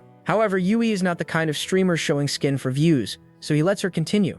It's not like she's a streamer with a bad reputation. What Jang needs to make sure of is that Yui informs him right away if some big streamer tries to bully her. He then tells manager Wang to extend his hotel stay for another 2 months, so he doesn't have to worry about it anytime soon. Manager Wang and Yui try to explain to him that it's simply a waste of money, especially since he plans to travel back and forth. It's not like he'll be here for the entire 60 days. He can own a mansion for that much money, so why rent a room for only 60 days? Yui saying all this makes sense, but why is manager Wang so concerned for him? It's like she's more loyal to Jang than this hotel. This makes Jang curious, so he checks her profile and finds out that Wang Yuyan's friendly points are already at 80. The most shocking part is her privacy count being 0 at the age of 24. In her 24 years of life, she never found a decent guy, and now obviously will fall for a scumbag. Wang Yuyan feels shy at Zhang's direct gaze at her. She already knows this young kiddo has been with 2 different women in the last 6 days, yet she feels an urge to become the third one.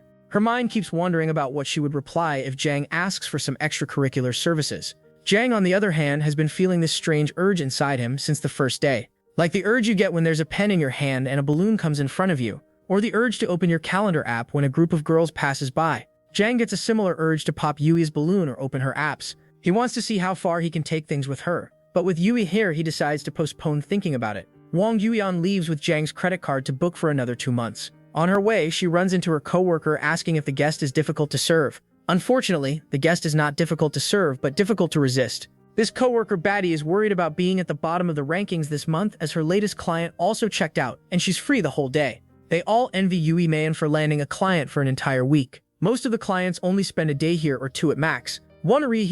Yui Man encourages her that there are still 20 days till the end of the month, so she shouldn't worry. Knowing that Yui Mei's guest will be checking out today, she asks if she has any plans for later. That's when Yui reveals that her client wants to extend his stay for another 2 months. Now that's way too shocking for short-hair baddie. Just the commission of Yui would account for 240k. However, Yui intends to talk to the management to offer her client a discount, even though it would result in lower commission. Then her coworker asks if she needs any help to tend to her guest, in case she's tired after working for 6 straight days. She also asks about the guest's looks. Yui doesn't have to answer because her blushing face reveals everything. Seeing these expressions, she even offers to serve Yui's guest without any portion of the commission. She just wants a portion of her guest. Yui tells her to stop teasing. Her guest is a billionaire, so he can already get any girl he wants. She wonders what he thinks about her. Maybe he also thinks about her as she does. That said, she heads off to the manager's office. The manager with X-ray glasses is shocked. He thinks that a client this precious should be thanked personally by CEO Wang. Why is everyone Wang? After 10 minutes, Zhang sees a notification of 3.8 million being subtracted from his account. He wonders if the hotel made a mistake, as it should be 4.8 million. He even gets a 10x cashback, so 380 million is deposited in his account. He hears a knock on his door, and it's Yui, accompanied by the manager and the CEO, Mr. Wang. He gives Zhang his personal card and informs him about the 20% discount they gave him on Wang Yuyan's request. Yui convinced them to give Zhang a 20% discount on all super VIP services from now on. This discount just cost Zhang 100 million cashback, but he respects Yuyan's effort for him. She even reduced her own commission to go this far for Zhang. She's indeed a good woman. Zhang thanks the CEO, saying that he'll remember this favor. The CEO then leaves after ordering Yui to take care of Zhang's all kinds of needs. Back in the room, Yui jumps on Zhang saying that she doesn't want to leave. Zhang tells her that he needs to take care of a few big things, but she's more than welcome to stay here until he's back. However, staying with Zhang is the whole point. She's not interested in the hotel or its VIP services. Zhang promises to contact her once he's free. An hour later, Zhang meets up with the big things he needs to take care of. Unfortunately, with absurd power comes absurd responsibilities. Zhang's responsibility is to deal with this guy who keeps popping up. Male titans in AOT did not have reproductive organs. Why? Because their reproductive organ is not getting the fuck out of this story. Femboy is back with another tactic. He wants Xiao Xiao to marry him or else he will jump into the Huangpu River. Zhang isn't happy with Xiao Xiao not telling him about this pest still bothering her. She didn't think mentioning a cheater to Zhang was necessary. By the way, the guy she left the cheater for just spent the night with another woman, but he gifted her a Lambo, so he's different and better. Xiao Xiao wants Zhang to just ignore him, but it doesn't look like the noisy guy would shut up until Zhang deals with him. He reminds Xiao Xiao that he can't swim, so whatever happens to her/him will be Xiao Xiao's responsibility. Just then, he tries to grab her to pull her away from Zhang, but the MC finally steps in. Zhang has read solo leveling, so he knows when to step in to gain maximum aura. He has decided what he wants to do with this noisy bottom. He calls the guards and informs them about the threat. However, he doesn't want them to stop him. In fact, Zhang wants them to pretend to stop him and let him drown. Mr. Bottom tries to remind the guards about the rule of law and how murder is illegal. What should be illegal is wearing this flat tie at the bottom. The guards are confused, so Zhang makes the offer more believable and feasible for their families as well. The guards, who hardly make 4,000 to 5,000, getting a chance to rid the world of this defective piece, and getting millions on top is kind of a no-brainer for them. He tries to knock some sense into the guards by reminding them what they are agreeing to do in bright daylight. Zhang tells him that he was the one who came up with the plan to jump into the river, so he should face the consequences now. Seeing that guards are a bit hesitant and Zhang himself doesn't want to go down that route right now, he transfers the guards 100k for each of them to beat the hell out of this fungal fruit. He pays them in advance and watches the satisfying outcome of spending his money. Xiao Xiao is bored, so she wants to move on now. She doesn't want their date to be ruined by this ladyboy. After 5 minutes, the guards drag what remains of this guy and exchange numbers with Jang. They'll be happy to assist him with similar assignments in the future, and will make sure to deal with the aftermath as well. Jang asks Xiao Xiao not to keep stuff like this a secret in the future, although there's a high chance Jang Yui won't bother them again. It's been a while since System gifted anything to Jang, right? It has been a couple of hours since the last reward, so a system window pops up and rewards Jang with a private security company. Now he even has the guys to do dirty stuff for him without getting blood on his hands. All communication will happen through his phone and all chats will be encrypted. Now, with their plan to look for a company head office, Jang and Xiao Xiao begin their workdate. She's glad that this commotion didn't ruin Jang's mood. It would have if office hunting was his only goal, but we know he's actually doing pumpy hunting. They arrive at the Shanghai Financial Center. Jang loves the place and it's perfect for a startup. Yeah, because startups can afford an entire furnished floor and one of the most expensive corporate towers. There's one thing they need to make sure about this office. The work they'll be doing the most should be comfortable. Xiao Xiao gets the hint and closes the blinds so no one disturbs them. She gets down on her knees, crawls like a good beach, and hydrates herself directly from Jang's small tap. After finalizing the deal, Jang is back at her hotel, where Yuyin seems a little too happy to see him. She asks if Jang would like a massage first or a bath first. Jang replies that he needs to eat first. Yuyin isn't happy because she has been practicing some new arrow techniques to try on Jang. She doesn't know that bro only wants to refill the drained energy to battle with Yuyin on full HP. Unfortunately, Xiao Jang didn't leave any energy in him for another battle, so Jang calls it a day. The next day, Jang arrives at the auto show as per Wang's invitation. While they are still talking, Jang notices a goddess beside this beautiful car. The girl is Zhou Ying, whom Jang hasn't met since the last car show. For some reason, she looks a bit unhappy right now. Just then, a pervert who very much resembles the author of this story tries to take an underdressed picture of Zhou Ying. He thinks that someone wearing clothes like this deserves this treatment. Jang intervenes and kicks the guy with all his might. A kick to remind this pervert that the only scumbag in this story is going to be him. Jang claims that his foot slipped and caused his phone to break. He shouldn't take any offense. Mr. Perv tries to fight back, but Jang dodges it nonchalantly with his hands still in his pockets. Now that Mr. Perv has launched the first attack, Jang can use self-defense. Since attack is the best defense, Jang knocks the Perv out. Just like that, the ultimate fight scene written by a 4-year-old wraps up. The car show manager apologizes to Jang for this inconvenience. Jang asks him to call the police and then talks to Mr. Wang about how he expected Shanghai to be better than this. They claim that pervs like these are not common here, but still they apologize. Yui thanks Jang for the help as he makes sure she isn't hurt. Jang then introduces Zhou Ying to Wang Zhang and Chen Hao as his classmate. She asks if Jang is here to buy another car, to which he reveals that he might buy one for the guy who is the reason for this disastrous story, his father. She reminds him that the dinner she owes him is still due. She also asks when Jang plans to visit Chengdu. He isn't sure yet. He asks Zhou Ying if she would like to accompany him to the dinner. Chen Hao is treating them to later. She agrees to join them and will let him know once she gets off work. Jang looks around the auto show and finds a beautiful sports/sedan. The car is only 2.2 million, so Jang buys it and asks them to have it delivered to Chengdu. He also needs a handover ceremony since it will be a surprise for his daddy. Wang Sheng and Chen Hao congratulate him on his new luxury car, but Jang states that the reason he picked this one is that it doesn't look very expensive. His mom would scold him if he spent too much. At this point, one can't tell whether he's just humble bragging or retard maxing. Wang Sheng is amazed to see Jang buying the 4th car in 7 days, each costing millions. Even Chen Hao feels a bit jealous, since the cars he has were bought with his dad's money. At least Jang dad worked hard for it, unlike some prick who's getting a senseless amount of money and still pretends to be the one who spent countless sleepless nights to get to this stage. The least the author could do was make him humble. But nah, he gotta rage bait his readers with the monthly dose of cornball injections. By the time Jang completes the paperwork, Zhu Ying is off from work.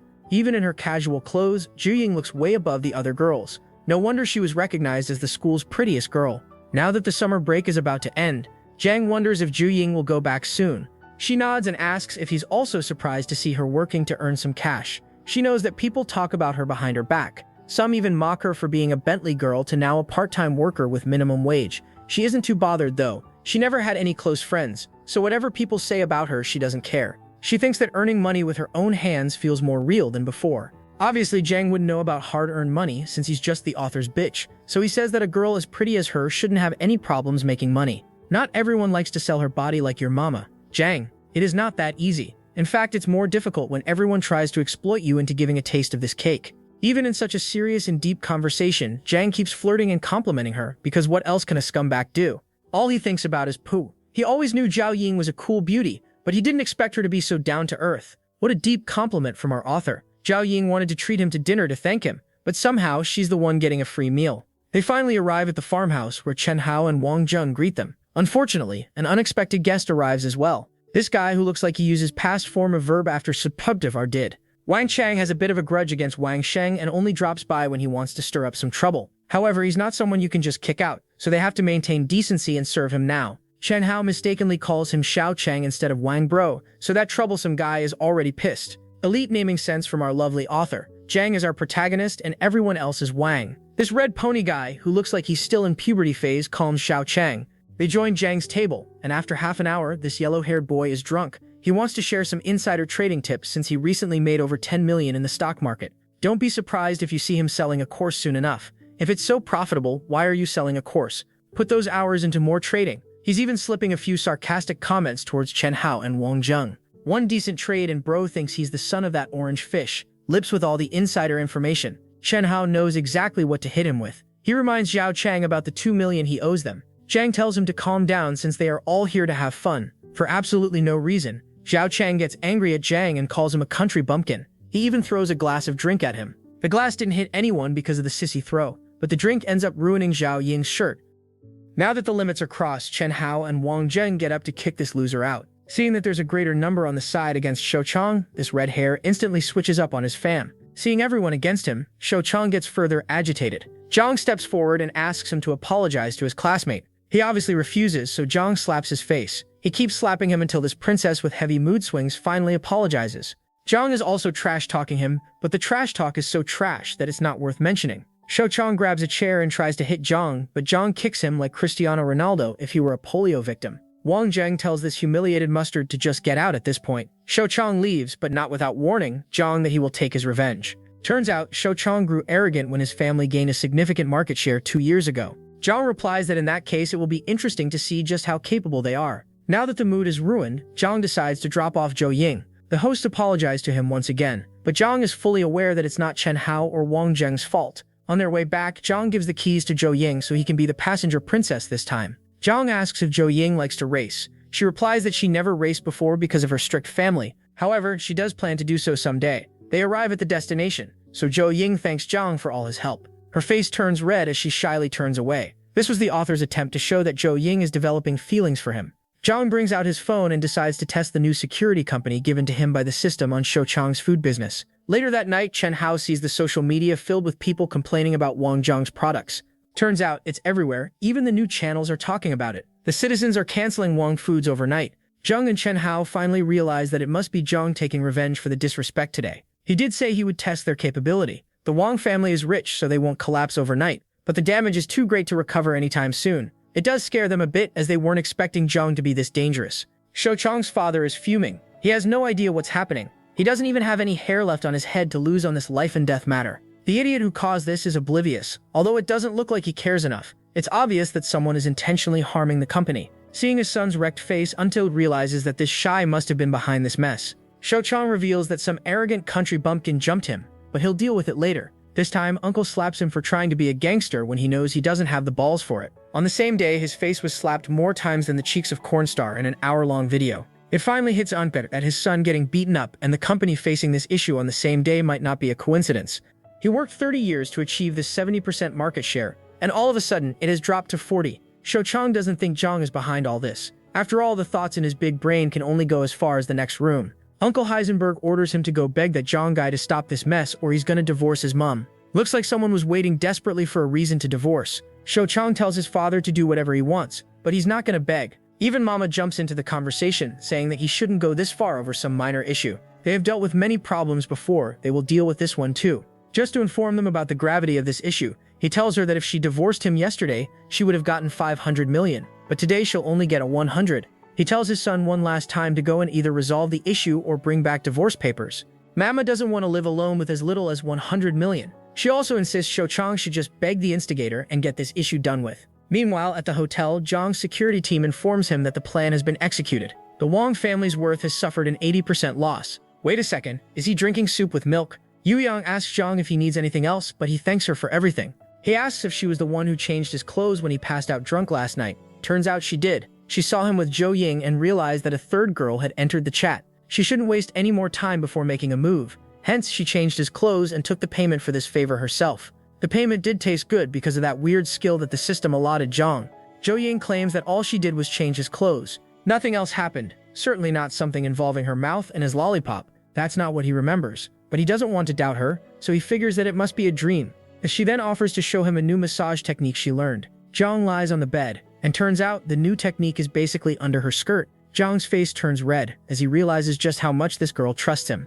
His inner scumbag is telling him to use this opportunity and break open the door in front of him. After the normal massage, Yui moves on to the special part. The uncanny positioning pairs Zhang's mouse to Yuin's PC. Now that the connection is successful, they decide that they should just go all the way. Yuin's privacy count moves up to 1 point. Meanwhile, Shou Chang, who was sent to beg Zhang, is at a hotel with a girl. He needs to calm himself before the begging session, so what better than this? Unfortunately, both his cards declined. At this point, he finally realizes just how dire the situation is. He tries to convince the girl to pay, but look at his face. Not even Big Stein would call him up, even if he were 10 years younger. The girl then leaves as Shou Chang thinks of a way to deal with Zhang. The receptionist asks if he still needs to check in, but the guy lashes out at her, saying that the main course has left, so why would he need a room now? He asks if she would like to take her place, but the girl's face clearly shows that he would rather be tortured with a lifetime maths class than to accompany him. His dad confirms that none of his cards will be unblocked until the issue is solved. He then calls Wang Zheng only to see them enjoying what he was supposed to enjoy right now.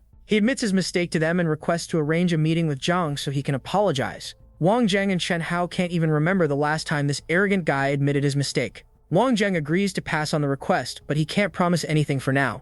Chen Hao wonders why he didn't decline right away, but he explains that Shou Chang is himself asking for a humbling session. Why would he take away Zhang's fun? They know that even if Zhang stops here, the Wang family is in no situation of pulling a remontada. He then asks Zhang if he's willing to meet Shou Chang. Zhang agrees. Zhang then texts Zhou Ying and invites her to tax tonight. Later that night, Zhang and Zhou Ying meet up with Wang Zheng and Chen Hao. The boys have started addressing Zhou Ying as Zhang's girlfriend. For some reason, she doesn't want to clear up this misunderstanding.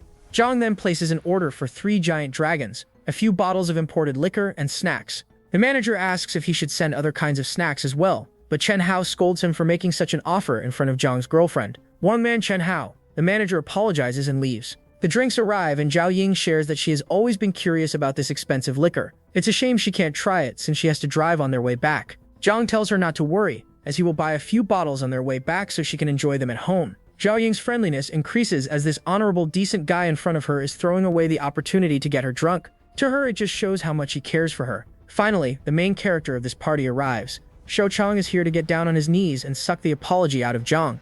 Zhang Ying isn't happy to see him, but Zhang tells her to calm down and enjoy the show. Shou Chang bows down and offers a sincere apology, but Zhang reminds him that the one he should apologize to is not him. Shou Chang then apologizes to Zhou Ying. At this point, her heart is beating faster for the guy who's going so far for her. Now that he has apologized, Zhang reminds him of calling him a country bumpkin and smashing a few bottles. Since he likes smashing bottles so much, Zhang gives him the 3 bottles of Giant Dragon and orders him to put on a show. Shou Chang wasn't expecting to be humiliated like this, but the direness of his situation doesn't allow him to refuse. He grabs the bottles and starts smashing them on his head one by one. Zhang claps for him along with Wang Zheng and Chen Hao. Shou Chang then passes out, so Zhang asks the manager to call an ambulance for him. Now then, he gets back to his date with Zhou Ying and raises a toast. The bunny girls are a bit afraid of approaching Zhang from now on. Meanwhile, this other guy at the bar is curious about Zhang now. Shou Chang is a known bully in this city. The only guy he doesn't mess with is Qin Fen. However, this Zhang guy humbled him good. Seems like Zhang Cheng is a much bigger deal than he looks. After the party, Zhao Ying thanks Zhang for doing so much for her, but she asks him to have a one-on-one date next time. A date with just the 2 of them. Yang promises that no weirdo will disturb them on their next date. After dropping her off, Zhang sends a message to his security team to stop the attacks on the Wang family. The team leader then informs Zhang that Zhang Yu has been gathering information on Zhang with the intention of suing him. He has also been regularly disturbing Shou Chang. Zhang has reached the maximum tolerance limit of this sissy mosquito's disturbance. Like a toxic horny ex, this chugga keeps coming back. He asks the security head to set up a trap for him and get him out of this country. Back at the hotel, Yuan approaches Zhang with a red face. She can't stop reliving their last oil-up session in her head. Zhang pulls her closer, so Yuan reminds him that they still haven't entered the room. Someone might see them here. They enter the room where they have already captured the bed zone, so they decide to target the sofa zone this time. Yui gets down on her knees and imitates an HR working hard to get a pay raise. Meanwhile, this muscular guy enters the nature bar and heads to the counter. The other person sitting there is Zhang Yu. Zhang Yu knows that 9 out of 10 people in this bar are mentally challenged. Zhang plays a voice message in front of Zhang Yu, clarifying that he's indeed one of them, and is a top. Zhang Yu can't wait to be the ashtray where Mr. Chad puts his cigar. He flirts a bit with Mr. Chad and realizes that he's in his most vulnerable state. Mr. Chad introduces himself as Lee Min-hong. Jong Yu listens to Min-hong's sob story for an hour and a half. Just when Jong Yu thought things were going to get interesting, Lee Min-hong got up to leave, saying that he had a flight to catch. Lee Min-hong says goodbye to him, although he also wanted to get to know Jong Yu more. He also felt a connection between them. Jong Yu doesn't want this opportunity to slip by, so he decides to book a flight to Thailand and go along with him. The next afternoon, Jong arrives at the Thailand airport. He's greeted by Wang Zheng, of course another Wang. Jong can now check the data of the same gender as well, unlike before, when he could only use this feature on ladies and Jong Yu. This security team captain already has 120 friendliness value. He takes him to the hotel where Jong Yu is tied up. The guys wake him up. Jong Yu still thinks that he's tied up for some kinky play. Little does he know, he's about to become a bottom forever. Upon seeing Jong in front of him, Jong Yu realizes that he's been honey-trapped. Jong reminds him of the warning last time, but Jong Yu states that murder is against the law. Bitchy, what you were doing with Shou Chang is also against the law. Jong knows that drug overdose claims a high number of lives every day in Thailand. No one will bat an eye if the number increases by 1. If not, Jong generously offers tons of other ideas. It's up to Jong Yu to choose his favorite one. Still avoiding this route, Jong decides to let him off the hook one last time. However, he orders his team to confiscate Jong Yu's money, cards, passport, ID, and everything. If he still survives and makes it back to the country, Jong will consider it God's will. Now that this matter is taken care of, Jong decides to head to Hung Chung Ko. He hasn't signed for the shares from the last system reward. Now that he's here, why not do that? Jong arrives at the company and meets with the major shareholder, Mario. After a warm welcome, Mario brings the share transfer contract. Jong trusts him and signs right away. Normally people would have it read by the team of lawyers, but Mario's friendliness is at a 110, so he's never going to betray Jong. Now that the official work is done, Mario offers to show Jong the culture of this country. Jong is already spending way too much energy on 3 cultural activities back at home in the form of Shou Chang, Yin Yin Yu Yan, so he passes on this offer. However, he does want to take a spin around the city to look at the actual culture. Wang Zheng accompanies him. At this time, they can only look around the local night market, so they head there. While they are enjoying food at a stall, Jong notices something fishy. 2 Diddy employees are trying to add a child to their inventory. Jong signals his security head to save the girl. Wang Zheng sends both the guys flying. Jong then approaches little Pokemon and asks if she's lost.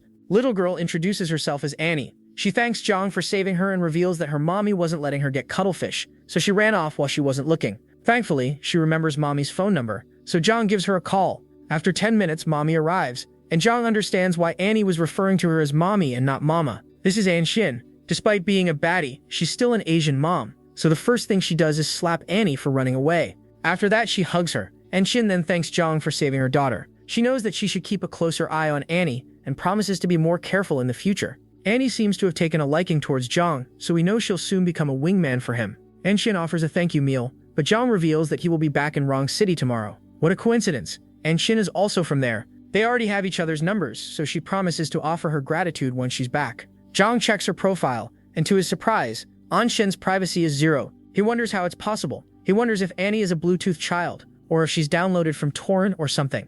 For now, he's just happy because An Xin can be his mommy too in the future. As she is leaving, her security head asks if he should investigate Jong, but she tells him not to. Her instincts tell her that he's not an ordinary man. Investigating people carelessly can lead to some dire consequences. The next night, Jong is already back in his home. His parents are grateful that he still remembers how to come back. Jong then gives them the gifts he bought for them with Su Wan. Mama Jong is happy to know that her child's taste is better than his father's.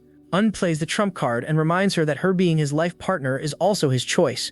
Upon their inquiry, Jong lies about the price to avoid scaring them. Like a normal Asian mother, she skillfully switches the discussion towards Jong's wedding, saying that some of her colleagues have single daughters. Knowing that there's no end to this conversation, knowing that even the system cannot save him from this conversation, Jong flees. Papa Jong is happy. His investment of raising a child to provide for him in his old age is looking good. Mama Jong is amazed that after all these years, her husband still knows the best combination of words to turn her off. In Taikoo Li, Jong sees a crowd gathered around someone. Just then, Jong hears a familiar name. Zhao Ying is standing in the middle of the crowd, all embarrassed at being proposed to by this NPC. Not just any NPC, a rich NPC who's offering her a necklace worth tens of thousands. Of course, he's another Wang. Zhao Ying tells Wang Yui not to cause a scene, as he knows that she only sees him as a friend. However, Wang Yui's feelings for her will not change. Once she accepts, he intends to go to the jewelry store together, so she can have a custom-made diamond ring. Zhao Ying is getting angry now. She wants him to stop. However, Wang Yui came prepared. He even hired a cheerleading squad to persuade her to become his GF. From the outside, it seems like a pure gesture, but everyone knows this is just to guilt trap the girl into accepting. After so long, we see the system window showing a special mission.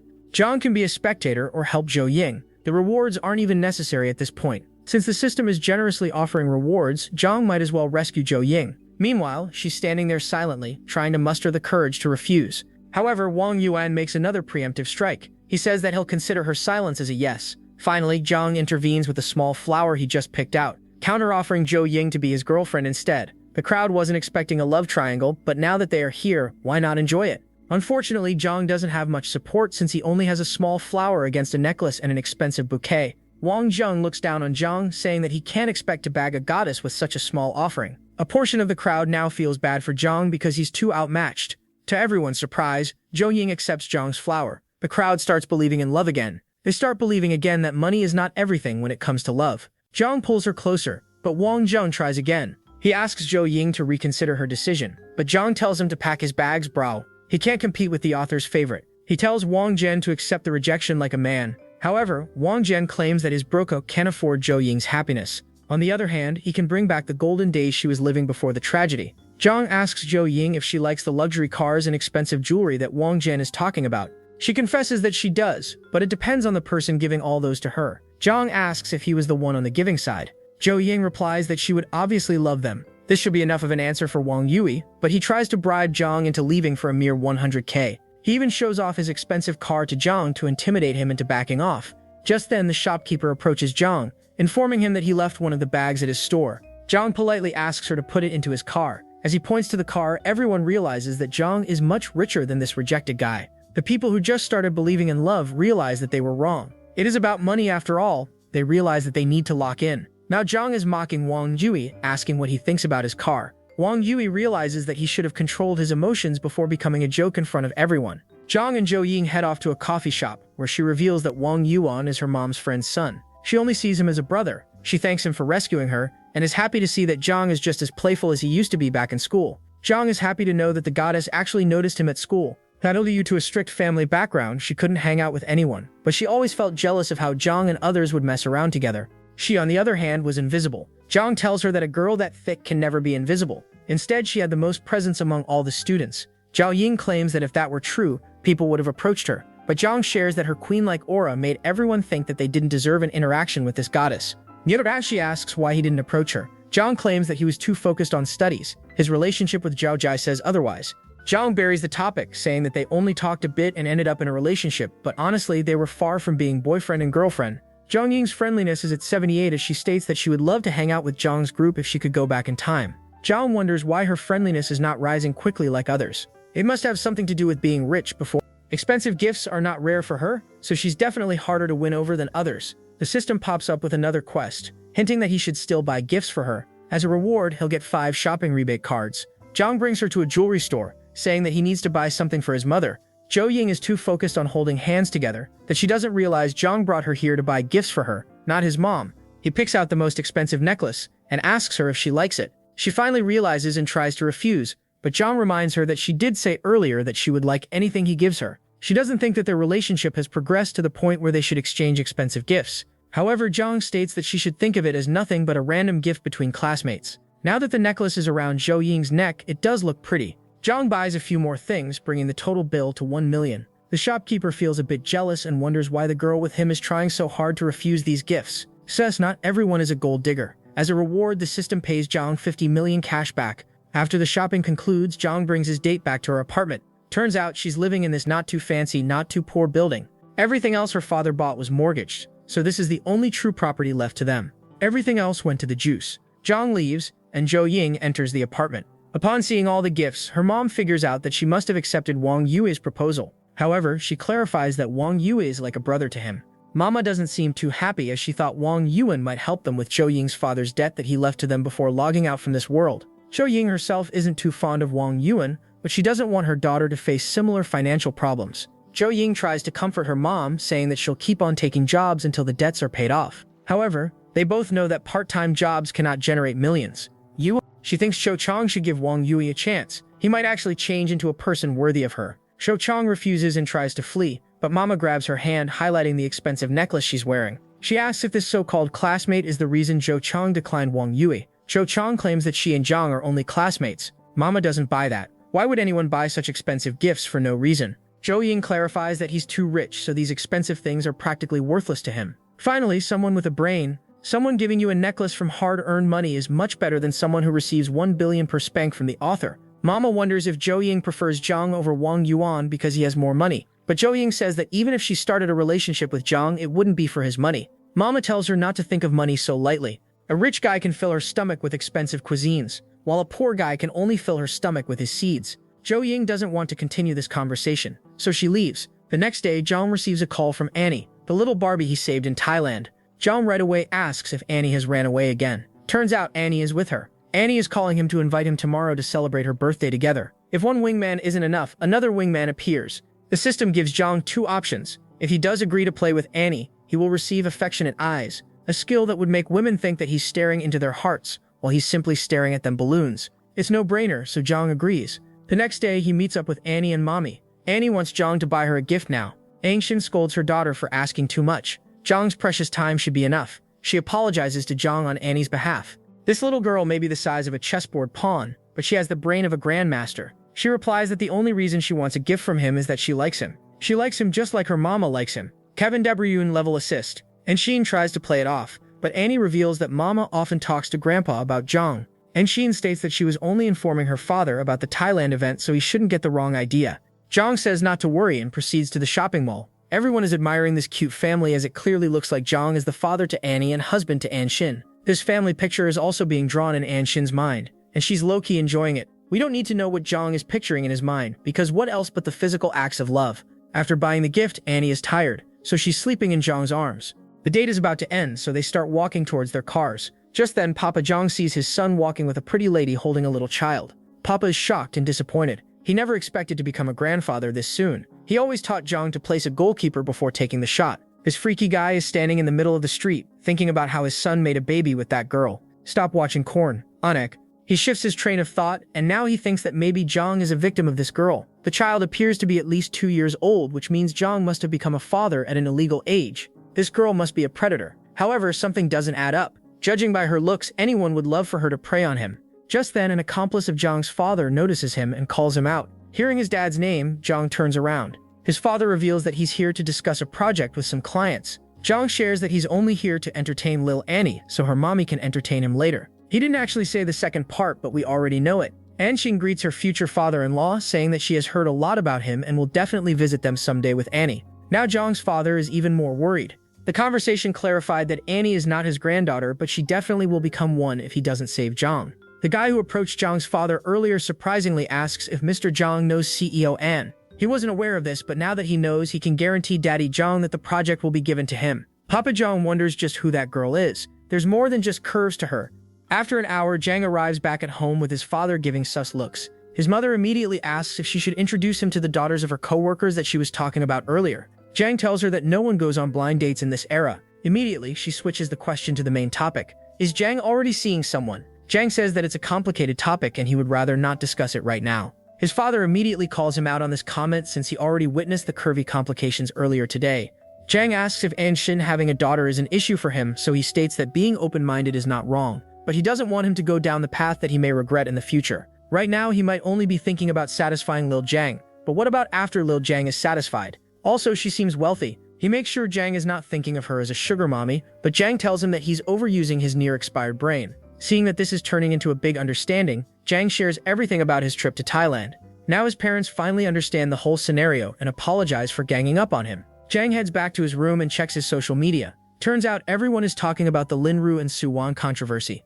Linru apparently pushed Suwon and abused her seniority by doing multiple takes of the slap scene between her and Suwon. Things got so bad that Suwon's face got swollen. Since she has a higher fan base, people are actually praising Linru for giving her all to that scene. They think that Suwon should maintain composure if she wants to make it big. Zhang could easily tell that Linru's team had hired trolls and was using specific pictures to blame everything on Suwon. Not only did she bully and bruise her, but she's also harming her reputation. Zhang is extremely furious, so he gives a call to his security head, telling him to ruin Linru, no matter what dirty tricks he needs to pull. After an hour, Zhang meets up with Suwon and brings her to a hot pot restaurant. They start talking about the recent trending news. Suwon apologizes for not being strong enough to fight back.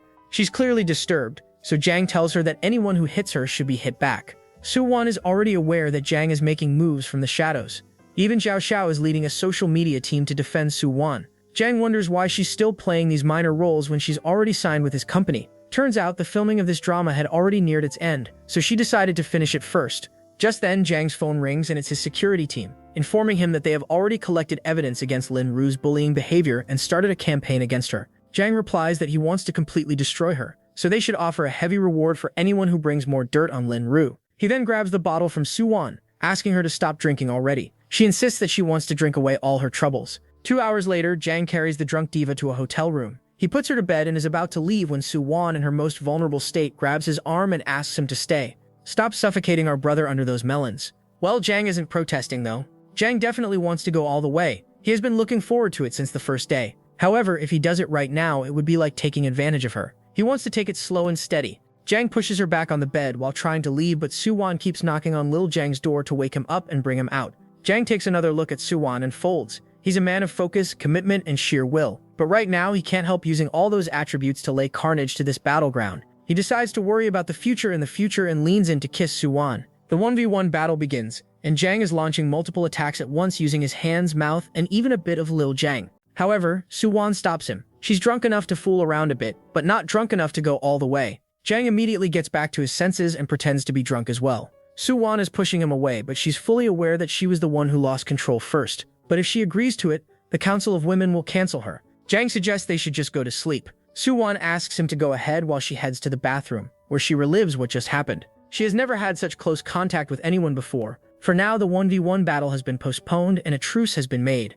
The next morning, Zhang and Su Wan are having breakfast when she checks her phone to find out that lots of dirt on Lin Ru is circulating on the internet. She asks if Zhang was the one to do it. He admits, saying that Star City Entertainment will always protect her. Su Wan is extremely happy. Not only is Zhang offering her a much better contract, but he's also paying the contract breaching fees and standing up for her against a big company. She promises herself that she will become an actress worthy of all these favors from Zhang. He still thinks that he needs a little more to completely destroy her, while Su Wan is amazed at just how wealthy this guy is to be throwing money like this simply to destroy someone. Zhang asks why Su Wan is turning red. It's not like he's destroying her, which he will be happy to do, but in a different way. Su Wan can't believe how this thirsty guy keeps sneaking flirty attacks with a straight face. Meanwhile, at Shanghai King Entertainment, the CEO of Tianwang Entertainment, Sai Song, is having a meeting with Lin Ru and her agent. Her follower count has taken a massive hit, and all those vocal supporters have gone silent. The agent and Lin Ru state that they didn't do anything after the Su Wan controversy. It must be one of their competitors dragging her name through the mud. He thinks that maybe Su Wan has something to do with all this, but Lin Ru claims that a mere support actress shouldn't be capable of all this. Even if they are getting negative publicity, it is still publicity, so they should just ignore it for the sake of the upcoming drama. CEO Song has already paid to suppress the worst trending topics, but he can't spend any more, so he'll let the minor issues stay on trending. Just then, this office guy interrupts the meeting, saying that they have hit the second tower. Sorry, he informs CEO Song that it was Star Entertainment who offered a 20 million reward for any dirt on Lin Ru. 20 million is crazy. Song's flabbers are gasted as he asks Lin Ru if she cheated on him or anything to get on his bad side. Lin Ru takes a few minutes to go through the massive list of people she has formed physical relations with. She doesn't remember the CEO of Star Entertainment being one of them. The office guy reveals more information, saying that it should be related to Su Wan since she recently terminated her contract to join Star Entertainment and has already landed a few big roles in upcoming hit dramas.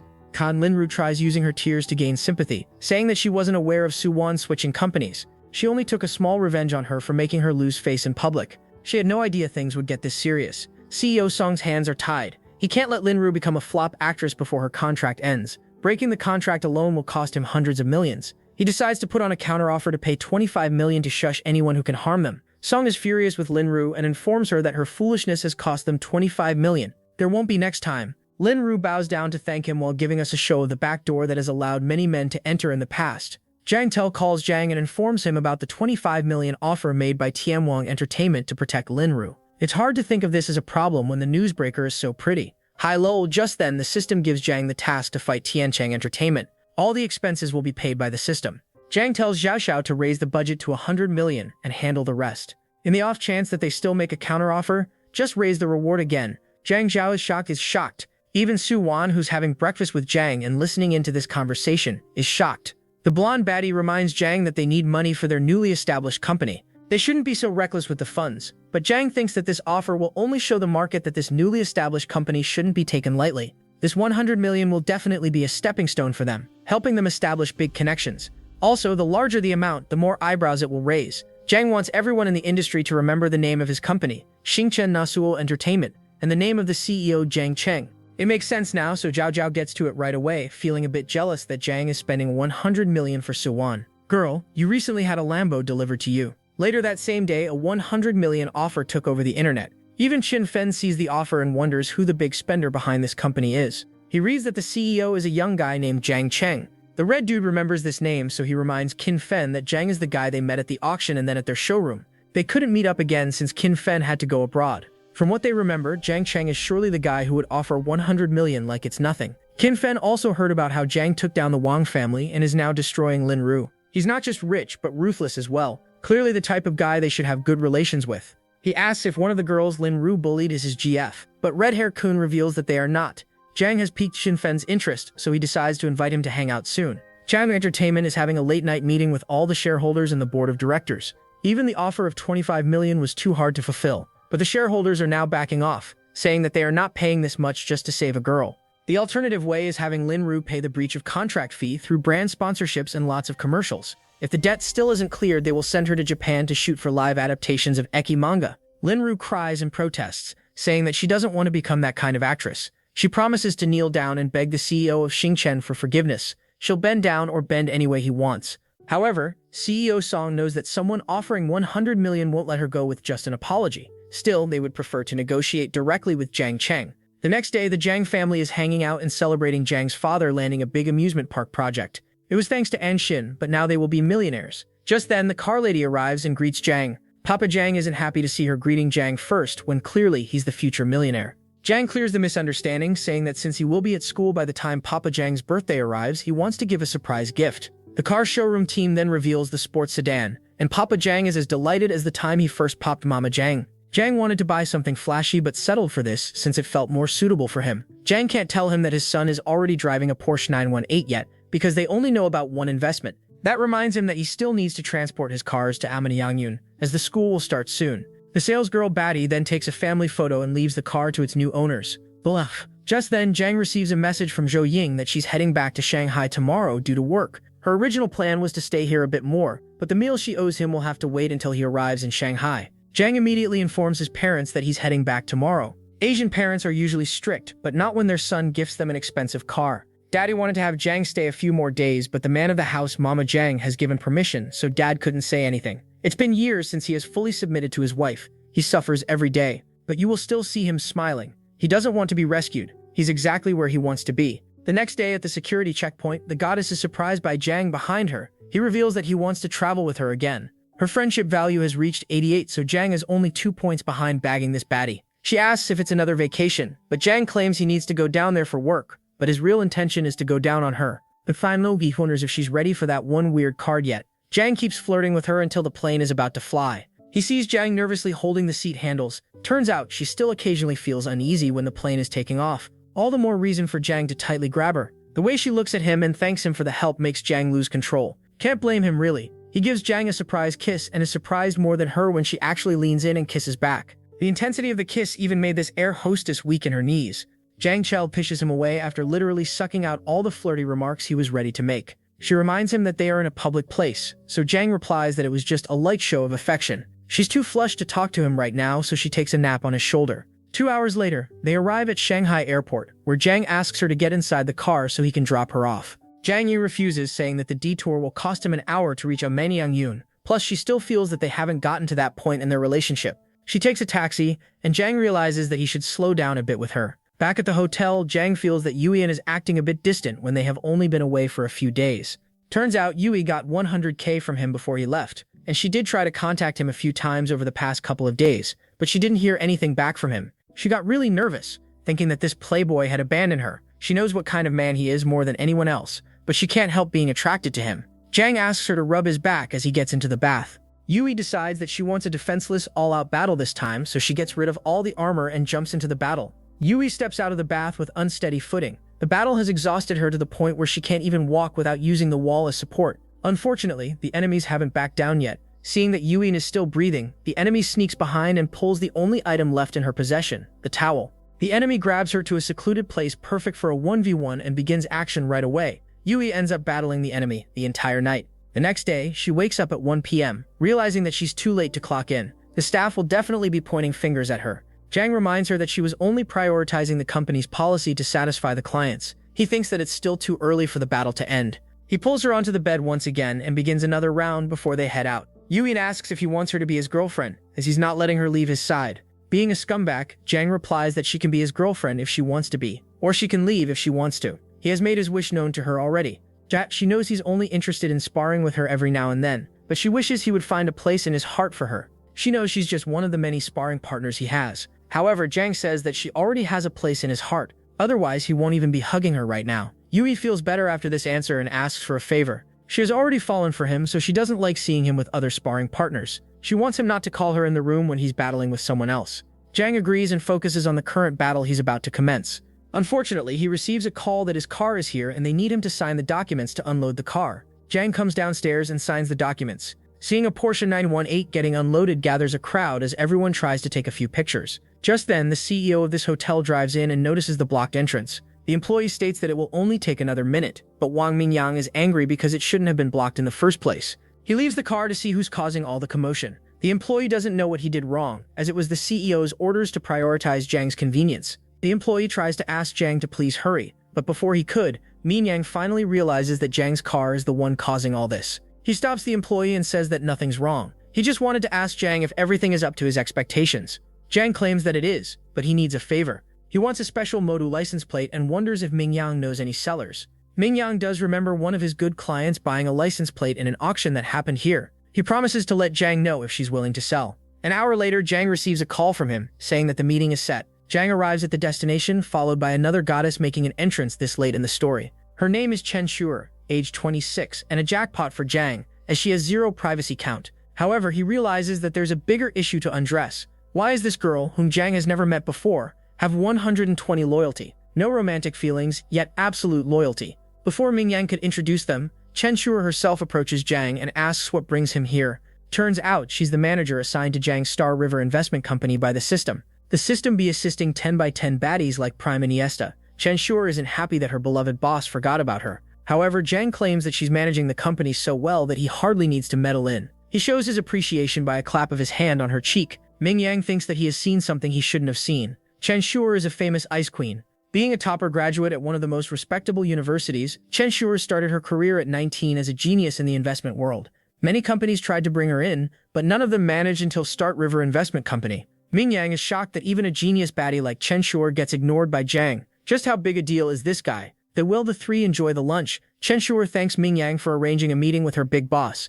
Mingyang was already interested in Jang, but seeing that he owns the upcoming giant of the investment world and he has Chen Shuer on board, he can tell that this guy will be a public celebrity soon. She asks Jang if he read the report she sent him last night about the latest investments. Jang did see a bit of that report and was impressed that Chen Shuer made over 20 million profit in 1 week. Meanwhile, Chen Shuer has always wondered why Jang never contacted her or anything. Now she knows that this guy doesn't give a single flying fork about his company. All he wants are cheeks to clap. She then asks if Jang wants to own the 5 million worth unique license plate, since they are from the same company. Mingyang realizes that he doesn't need to be the Steve of this meeting. Originally, Chen Shuer wasn't interested in selling the plate, but since Jang is the one who wants it, she will gladly give it away. Jang thanks her and asks her to deduct the fee from the company's account. He promises to visit the company soon and will be relying on her hard work. He shows his trust in her by caressing her thighs gently, so she knows that it's the purest form of trust. Just then, he receives a call from Qin Fen and the group saying that they are about to visit a private collection and if Jang would like to tag along. Jang meets up with them at the given address with his new license plate. Jang also has a similar number plate, so they know just how expensive it is to get one's hands on it. Jang proudly reveals that a beautiful angel gave it to him and even refused to accept the payment. At this point, Wang Jang knows Jang isn't lying. He states that the private collection they are here to see also belongs to a woman. He wonders if Jang's charm would work on her as well. The lady is young, but she does have a child. The boys propose a challenge to Jang to try to win the heart of this rich sugar mommy. Being the scumbag he is, Jang agrees to finish the meal as long as it's soft and tasty. The guys enter the mansion with the same rule as always. Whoever spends the most will treat others tonight. Wang Jang shares that the owner of this museum is one of the biggest watch collectors in the country. They are taken to the reception room and shown a slideshow of all the watches available to buy in the inventory. Jang is interested in this 1.5 million watch, whereas Qin Fen is interested in an 8 million watch. The boys keep on browsing through the watches while having the corniest discussion known to mankind. What kind of lonely a person thinks that all guys talk about is sleeping with women? An average discussion among straight boys is either the gayest conversation you'll ever hear, or it's about bringing back the glory days of the painter, or the conversation is so dark that the police slimes it on the spot. Jang is also interested in buying this 3-minute repeater model watch. Unfortunately, that extremely expensive watch isn't up for sale yet, so the butler apologizes to them. Jang's heart is set on it, but Wang Zheng tells him not to worry as they can buy it the next time they're here. Just then, the owner of this collection enters the room. She got stuck in traffic, which caused her to be late. Turns out the rich mommy who owns all this is none other than Anshin. She's surprised to see Jang here, so she immediately greets him and wonders what brings him to Shanghai, even though they were just hanging out together in Chengdu the other day. She talks about how Annie keeps asking about him, and she would have invited Jang here herself if she knew he was also in Shanghai. The guys are amazed at Jang's deep connections. She then points at the watch Jang was looking at, asking if he likes this one.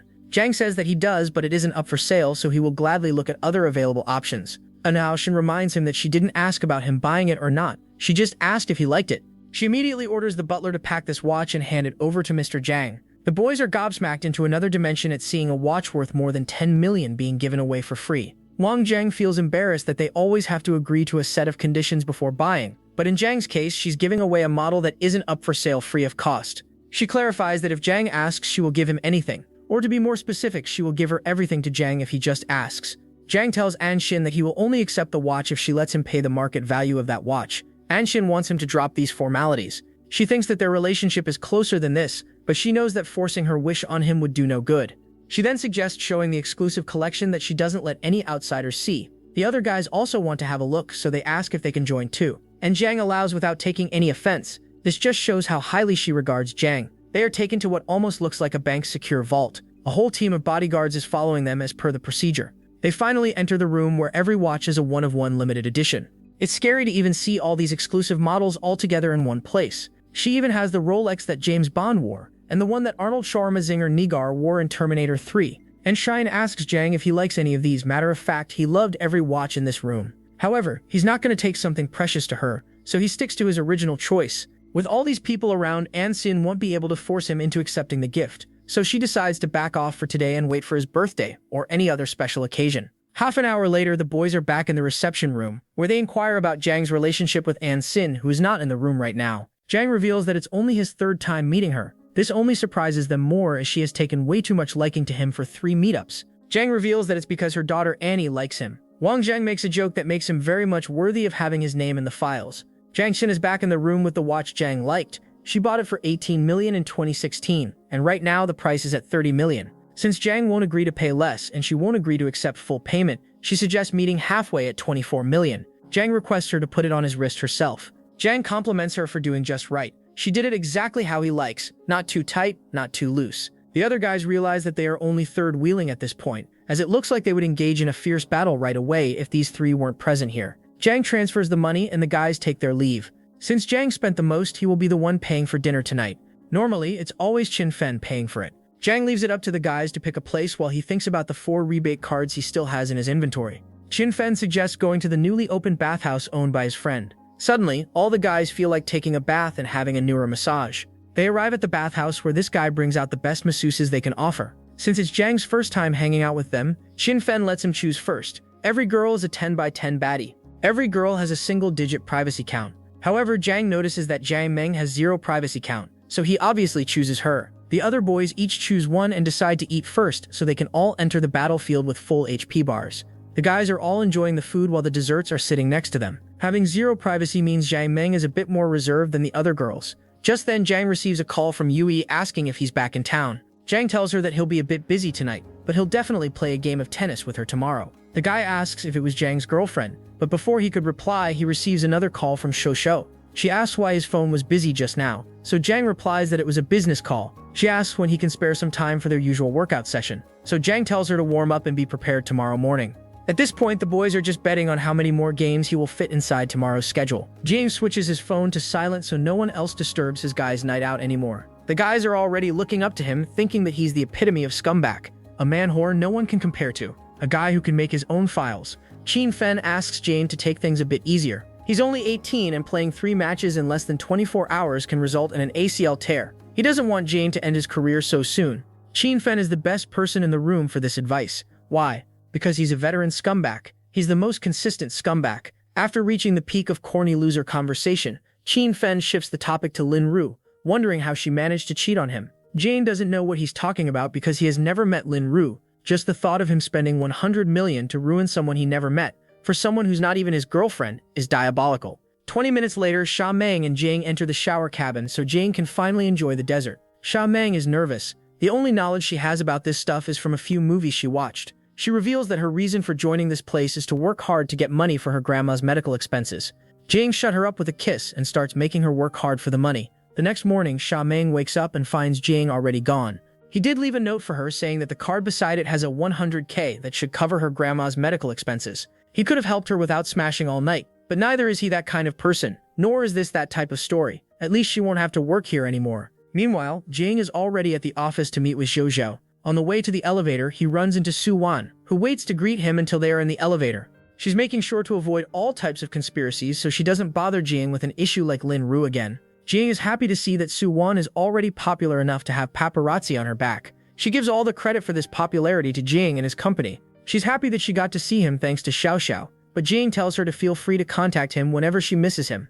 They arrive upstairs where Zhao Zhao takes Jane to her office so they can work out in peace. Meanwhile, the company employees are wondering if manager Zhao Zhao has hired this new handsome model. The girls don't know yet that he's their employer, and given his nature, they will soon get to know him when he claps each of them. Jane is happy to see what Zhao Zhao has done with the office. She then offers him tea, not Witch of Greed, echidna's tea, but still a good tea. Jane thinks that young people like Xiao Xiao should drink milk tea instead of this. Since they don't have any milk here, he grabs her from behind to happily provide it. After half an hour, Su Wan enters the office and sees Xiao Xiao all exhausted after the miking session. Su Wan wonders why Xiao Xiao's lipstick has come off, so she reveals that Jane told her bad things about the lipstick brand that made her remove it right away. Su Wan wipes Xiao Xiao's lips, saying that something white is still on her face, without any clue that it's the protein shake she consumed during the workout session. Su Wan finds the taste of this protein shake a bit weird but ignores it. Alright bro, calm down a bit, okay? Decide what kind of story you want this to be first. Turi. Su Wan enters Jane's office to look around a bit. She's impressed with the decor, saying that rich people do know how to enjoy life. Jane asks if she would like to enjoy some rich experience with him, but she states that she wants to thank him by giving a massage. She recently learned a few techniques for a maid role. Jane obviously allows, as he can see Su Wan getting bolder with her. Turns out Su Wan is actually good at massage, as she makes our drained soldier fall asleep. Just then, the one who drained his energy walks in. Xiao Xiao asks Su Wan to wake him up as they need to cover a lot of corporate stuff. Seeing how professional Xiao Xiao is, Su Wan feels bad for suspecting that Xiao Xiao and Jane like to milk each other. After 2 hours, they are done with all the documentation. Seeing how tired he is, Xiao Xiao asks if other workout buddies are drying him out too much. She asks how many of the buddies he has right now. Jane reveals that he has 2 other regular workout partners. He even reveals the identity of Yu Yin and Yin Yin. Jojo asks if they are prettier than her, but Jane reminds her that even if he goes on a 100 smash streak, Jojo will always be his first. She will always be special. She playfully asks if Jane has what it takes to fulfill all 3 of them. Now that she's doubting his stamina, Jane decides to let his actions speak louder by doing consecutive cardio sets without any break for another 4 hours. He needs to recharge before meeting up with anyone else, so he stops at this barbecue store and asks if he can park here. This AI-looking uncle says yes and takes his order. Judging by Jane's order, these 2 NPC unks could tell that somebody is enjoying a colorful life, although they claim that when they were young they did need to rely on supply crates to win solo. Just then, Jane's car is hit. Old man apologizes for letting him park here, but Jane asks him to focus on his order. Grilled kidneys over portion 918 is a no-brainer for him. After Xiao Xiao squeezed every drop of juice from his lemons, Old man brings another AI-generated dude pointing at Jane and saying that the car belongs to him. Turns out, this guy is the one who hit Jane's car, so he wants to apologize. Jane tells him not to worry as they are both safe. That is the only thing that matters. The AI dude makes a call while thinking how rich one must be to react like this upon getting his car hit. Not sure about Thorfinn, but Jane definitely doesn't have any enemies. Maybe the real Vinland is between the legs of pretty ladies. Qin Mian's brother finally arrives. His name is really unique. It's safe to bet that you have never heard this name in your entire lifetime. Are you prepared to hear the name? Without further ado, we're gladly revealing that the name of this guy is Wang. Wang Kaoming is the son of the richest man. Even Jane knows him since he's very famous. Qin Fen didn't call insurance because they would inform his sister, and he would never be allowed to drive a supercar again. He then introduces Jane to Wang Kaoming. Kaoming apologizes to Jane for being struck by Mr. Supercar Killer, but it's funny to see him enjoying skewers like nothing happened. They thank Jane for not making a big deal out of it, and as a token of appreciation, they would like to invite him to Monster Bar to properly apologize. Right now, they are in a bit of a hurry, so they leave. They ask Jane if he needs a lift, but he already asked for a driver. A bit later, Yuian arrives at the barbecue restaurant. Jing enjoyed the tasty meal and wants some dessert now. He grabs Yuian and asks if she would be his dessert, especially since she smells so good right now. Seems like Jing liked the perfume a little too much, as he tries to inhale every single atom from Yuian's body. The two unts from before are impressed with Jing getting straight into another battle even though he just recharged. Jing knows that this barbecue kebab place isn't suitable to take out his own kebab, so he moves the cooking session inside the car. Justice for the poor driver who is definitely going to empty all the tissue boxes once he's back in his room. The next day, Yuian is feeding him as a good waifu should. Jane receives a message from Jo Ying asking to have lunch together. Of course, Jane agrees and sets out right away to pick her up. After squeezing a power buff directly from Yuian's mouth first, Jane meets up with what can only be called as an eye candy. Jane wants to buy a handbag for her, but Jo Ying doesn't want him to waste his money on gifts. However, gifts are common between a couple. Jane doesn't want her to act so distant from him. He asks the shopkeeper to show them the best available outfits as well, since Jo Ying's outfit seems to barely cover the assets. The condition to use a shopping cashback card is spending a minimum of 500k, but Jo Ying's consecutive refusals didn't allow him to spend this much. They head to the hot pot restaurant on the 4th floor next, where Jane sees a familiar face. Jane is sitting there enjoying a hot pot all by herself. Okay, she's not alone. All her broke viewers are also enjoying an HD video of hot pot. To avoid any embarrassing situation, Jane himself approaches Yui, asking what she's doing here. Seeing her Prince Charming in the house, Yui turns off the stream. "You're like a good bed buddy." Yui takes the hint and asks Jane if the girl with him is his girlfriend. Jane nods, so Yui introduces herself as Jane's friend. Just a friend, a casual friend. A casual friend who had a casual sleepover involving casual back-and-forth animalistic movements. Zhu Ying isn't buying that. The way she looked at Jane seemed a little too romantic for them to be just friends. For now, she gives them the benefit of the doubt and introduces herself. Jing is low-key enjoying this interaction between these two potential caps of the same pen, his pen. Jing invites them to eat with her. Jo Ying wants to refuse, but Yuian actually has no friends, so this would mean a lot to her. Jo Ying looks at Jane, who says that he has no problem with it. Yuian asks Jane about the unique watch on his wrist that she has never seen before. He reveals that it's a normal children's model for 1,500 yuan only. Bro, that was 24 million watafaka. Lyco. Ironically, the girls who are dumb enough to fall for him are not dumb enough to fall for this watch lie.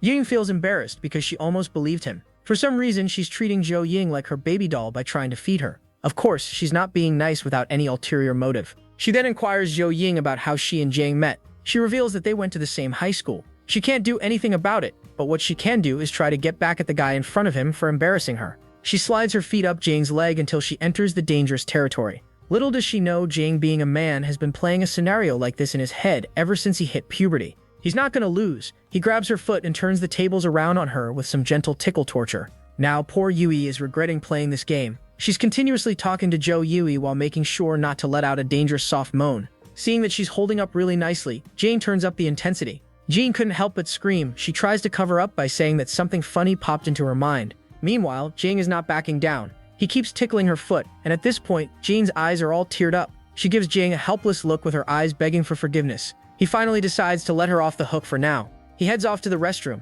It's up to you to decide why he went to the restroom after this funny playtime. Upon coming back, he sees the girls sharing contact infos with each other. Jing has declared Jo Ying her best friend from now on. Whenever she's free, she will ask Jo Ying out to show her different hangout spots. Jing smiles as he knows just how amazing and pure-hearted Jing is. The same girl who started crying when Jing played hard to get by the way. Just then, he receives a message from Chi Yuan asking him to come to Monster Bar. Jing leaves Jo Ying in Ying's company and heads off. Upon arriving at the bar, Jing is given a warm welcome by the rich fellas, surrounded by all kinds of treats. This other dude thinks that Kong Ming might have gone too far by bringing this many ladies, but they have no idea who Jing is. Just the last 48 hours of his life had more action than most of the characters in Attack on Titan, because, well, most didn't live long enough to get any action. Qin Fen then orders the most expensive drinks available. Kang Bi mocks Qin Yui, saying that he can't even remember the last time he was this generous. Jing is surprised to see that both guys have already considered him a good friend. He's happy, but not too happy, because that would be gay. Not as gay as those fellas putting birthday countdown stories, but still gay. The party begins as the DJ raises the bar. The drinks appear with all these tasty bunny outfit snacks. Jenny approaches Jing and offers to raise a toast for him. She's currently working as a model, so Jing tells her that she has excellent potential to be a top influencer. He tells her that the upcoming influencer era will be different from before. The more followers you have, the more successful you will be in whatever your line of work is. Whether you run a sweet home for orphans or do OnlyFans, the more the followers, the more the donations. The Jing even tells her the secret to becoming successful in his country. Just say I love China, and the Chinese algorithm will push her like One Piece fans pushing the argument that it gets good after 900 episodes onto your face. Jang wasn't expecting too serious of an advice. Kangming wants to know more about why Jang is so optimistic about it. He reveals that he doesn't care about the industry itself. He cares about the influencer economy. It's neither the influencers nor the brands making the most money. It's actually the juice the platform's owners. He's not interested in an influencer company like an MCN agency or something. Kangming is impressed to see the way Jang is looking down at tens of millions and is aiming for hundreds of millions. Kangming is the first one to understand what Jang is talking about. He's basically planning to launch Musical.ly, followed by TikTok. He was reborn in 2023, and by that time the market value had already reached $400 billion US. It's a golden opportunity he does not want to miss. Kwai Yuan interrupts the bonding time between bros and asks them to spare some time for the girls. Kangmin instantly gets defensive and asks Jiang Cheng to continue his talking. However, even Jiang brushes him aside and toasts him to a drink. 2 hours later, Chi Yuan is already planning to book a room with a hot girl in his arms. Our boy Jiang assesses the girls beside him and decides to go back. Yuan warns him about how female drivers can hook up and demand money, making Jiang thank the dude for his useless advice. With that, everyone takes a different direction to leave. Yui, the designated driver, fumes in jealousy when she sees Jiang with some other chick and hurries over to claim her spot. Jenny can't help but step aside after thanking the man about his lesson. Later, Yui confirmed that Jiang is going to her house, even throwing a tantrum that he was with another chick. Jiang does not like her attitude and shows one of his own, making Yui apologizes instantly when he points out that she knew what she was getting into from the start. The girl folds instantly and explains that she just wants attention from him, but Jiang reminds her what he has given her so far and even promises to never forget her as long as she is obedient. Yui cries a little to get some more points and even asks him to help with the itching that he started this noon. As soon as Jiang Cheng enters her room, he finds it too cramped, but he still throws Yui on the bed and make a mess out of her. The next morning, he asks her to sleep some more, but she wants to eat some real food now. Yui only eats instant noodles after her live streams, so Jiang offers to take her to eat some real food since her place does not even have a kitchen. The rent of the place is $1,600, which is a lot for a doghouse she is living in. Apparently, Yui does not live in school dormitory because the others have been bickering behind her back ever since she started live streaming. Jiang reads between the lines and concludes that the other girls don't like her since she is stealing all the spotlight. So he offers to pay for her new place of her choice and she rewards him with just a skinship. Jiang even offers to buy her new clothes, but the girl draws the line there, saying he has already given her too much. After some more empty promises, they finally leave the bed to go get some food. The lady at the restaurant welcomes them politely, but she is low-key jealous that Jiang comes with a new chick every day. When it is time to pay, Jiang Cheng uses his cashback card like some cheap dude even when he has millions. As the two leave for their little date, they come across a beggar kid. Yui feels sorry for the guy and gives him all the cash she has. The onlookers watch her pay the scammer and speculate that she is just doing this to impress the rich guy beside her. However, Jiang Cheng notices that the kid is too innocent to be a con man, so he gives the kid some money as well. The kid bows as deeply as possible to thank them. And with that, Jiang Cheng unlocks a skill that can sense honesty and hypocrisy in other people's words. The onlookers now truly believe that Jiang Cheng has gone crazy and even recognize him from some video. But the system tells Jiang that the kid is telling the truth, so he picks up the kid and asks how much money he needs more. Jiang Cheng feels bad that the swindlers have made it so that even the real cases seem like a scam to people. He assures the kid that he believes him and gives him $100,000 to pay for the surgery. The kid tells him it is too much and even Yui wonders what's happening. Jiang explains that there are other stuff to pay for after the surgery and makes the kid take the money. The kid thanks him with tears in his eyes, but Jiang is more happy when the system gives him danger perception skill and US stock information card. Later, Yui shamelessly says that after seeing the kid's circumstances, buying so many things for herself was extravagant. But Jiang assures her it's all right. He gets a call from Chi Yuan that his car is fixed. Half an hour later, Jiang finds himself hearing Chi Yuan's blabbering. Kangmin's also there, so the two start bickering like about owning supercars and clothes like they are in the same category. And then they wonder why people call them gay and a couple. Seeing the opportunity, Yui latches onto Jiang Cheng and pretends to be shocked at seeing some cars. Chi Yuan tells her that they have booked the whole place to test drive and there's even a girls' race later. Jiang Cheng encourages her, so the chick in heat agrees to take a look. Chi Yuan instructs Jiao Yin to get everything ready, but he is envious himself because he can't afford one and does not have a rich boyfriend to get him one. Jiang reminds his bro that he is not short on money, but Chi Yuan explains that he still uses daddy's money and is not allowed to get a car after 2 accidents. Jiang Cheng tells him to make some of his own money, but it triggers the guy. Even Kangmin teases Chi Yuan that he is not suited for stock trading with his inconsistent personality. Jiang Cheng looks at his newly acquired stock info card, which is telling him about a strong upward momentum, so he smugly says that one can make money quickly using stocks. Even the system encourages him to cheat and make some connections. Jiang considers it as a way to showcase his abilities, so he leaks the info that about the latest trend. Even Kangmin thinks the info sounds unreliable, but Chi Yuan seems interested. Jiang Cheng throws out that he has been very grateful for what they have done for him, so he is telling them top-tier secret info. Kongmin finally seems interested, but Jiang Cheng does not tell him the whole thing and asks them to trust his investment company. Even though it sounds like a scam, Chi Yuan fully trusts him, so Jiang promises him a supercar with his profit. Chi Yuan wants to know how much they are investing and is shocked to find that Jiang is betting all his fortune. Even Kongmin thinks he is no longer the son of the richest man since Jiang seems richer. Jiang assures them that the choice is theirs and this would not affect their friendship. With that, Kongmin decides to invest 100 million, and with Jiang's 600 million, they are trading on 700 million now. Ewing hears them talk in millions and wonders about Jiang's total fortune, which is totally a gold digger behavior. Jiang offers to allocate some funds for Chi Yuan, but the guy refuses to use his bro's money to make more money. Kongmin points out that Chi Yuan is never ashamed to take his money, but the pretty guy assures them that things will change from now on. Kongmin does not give a shit and asks for Jiang's account info because he is really looking forward to it. Ewing chimes in, blabbering about how driving is exciting, so Jiang offers to buy her a supercar just because he just received 5 shopping cashback cards and buying the car will cost him tens of millions. But Yui refuses for once, saying that she will think about it first. Jiang Cheng recalls that Ewing's apartment suggested that she does not buy extravagantly, and pushing her to buy a car now would put her under pressure. The NPC announces about the track being ready. Chi Yuan wonders about the prize for the game, but Kongmin refuses to help out, so Chi Yuan asks Jiang Cheng. He explains that usually it is all about money, where winner gets the prize and the loser pays for dinner. Jiang Cheng suggests turning it into an event to raise money for charity. Kongmin likes the idea, so Chi Yuan decides to announce this to everyone. Jiang Cheng only came here to slack off, but he is really motivated. As the first round of the race starts, Jiang Cheng decides to keep a low profile since it is his first time participating. With that, the first round's winner is someone named Han Enning, who is dressed for super hot rather than super car. She even have the gulls to call Chi Yuan incompetent. Out Pretty Boy suggests another lap to settle the bill and she agrees, since she win again for an ego boost. Jiang watches the rampaging lowly with interest.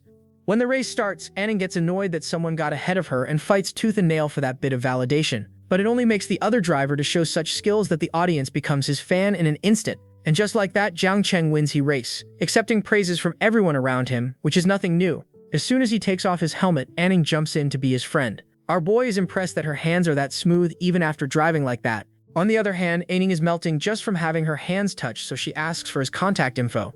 Just to exchange driving tips. While 2 of his bros are impressed that Anning is folding like that in front of Jiang Cheng, our man remains calm and asks the system to check Anning's feelings. Seems like Anning wants to exchange something else entirely. Jiang Cheng instantly realizes that Anning wants to add him to her fish bond, so he refuses to exchange anything with her, declaring that he brought his girlfriend with him today. Anning feels provoked even though both are pink-haired. She reminds Ewing of the girls' round and asks if she is even capable of going around the room. Ewing is shocked that she is being targeted so openly.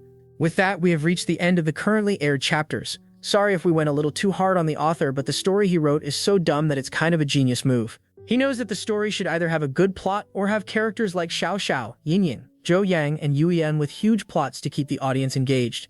At the end of the day, he still won since we did read to the end.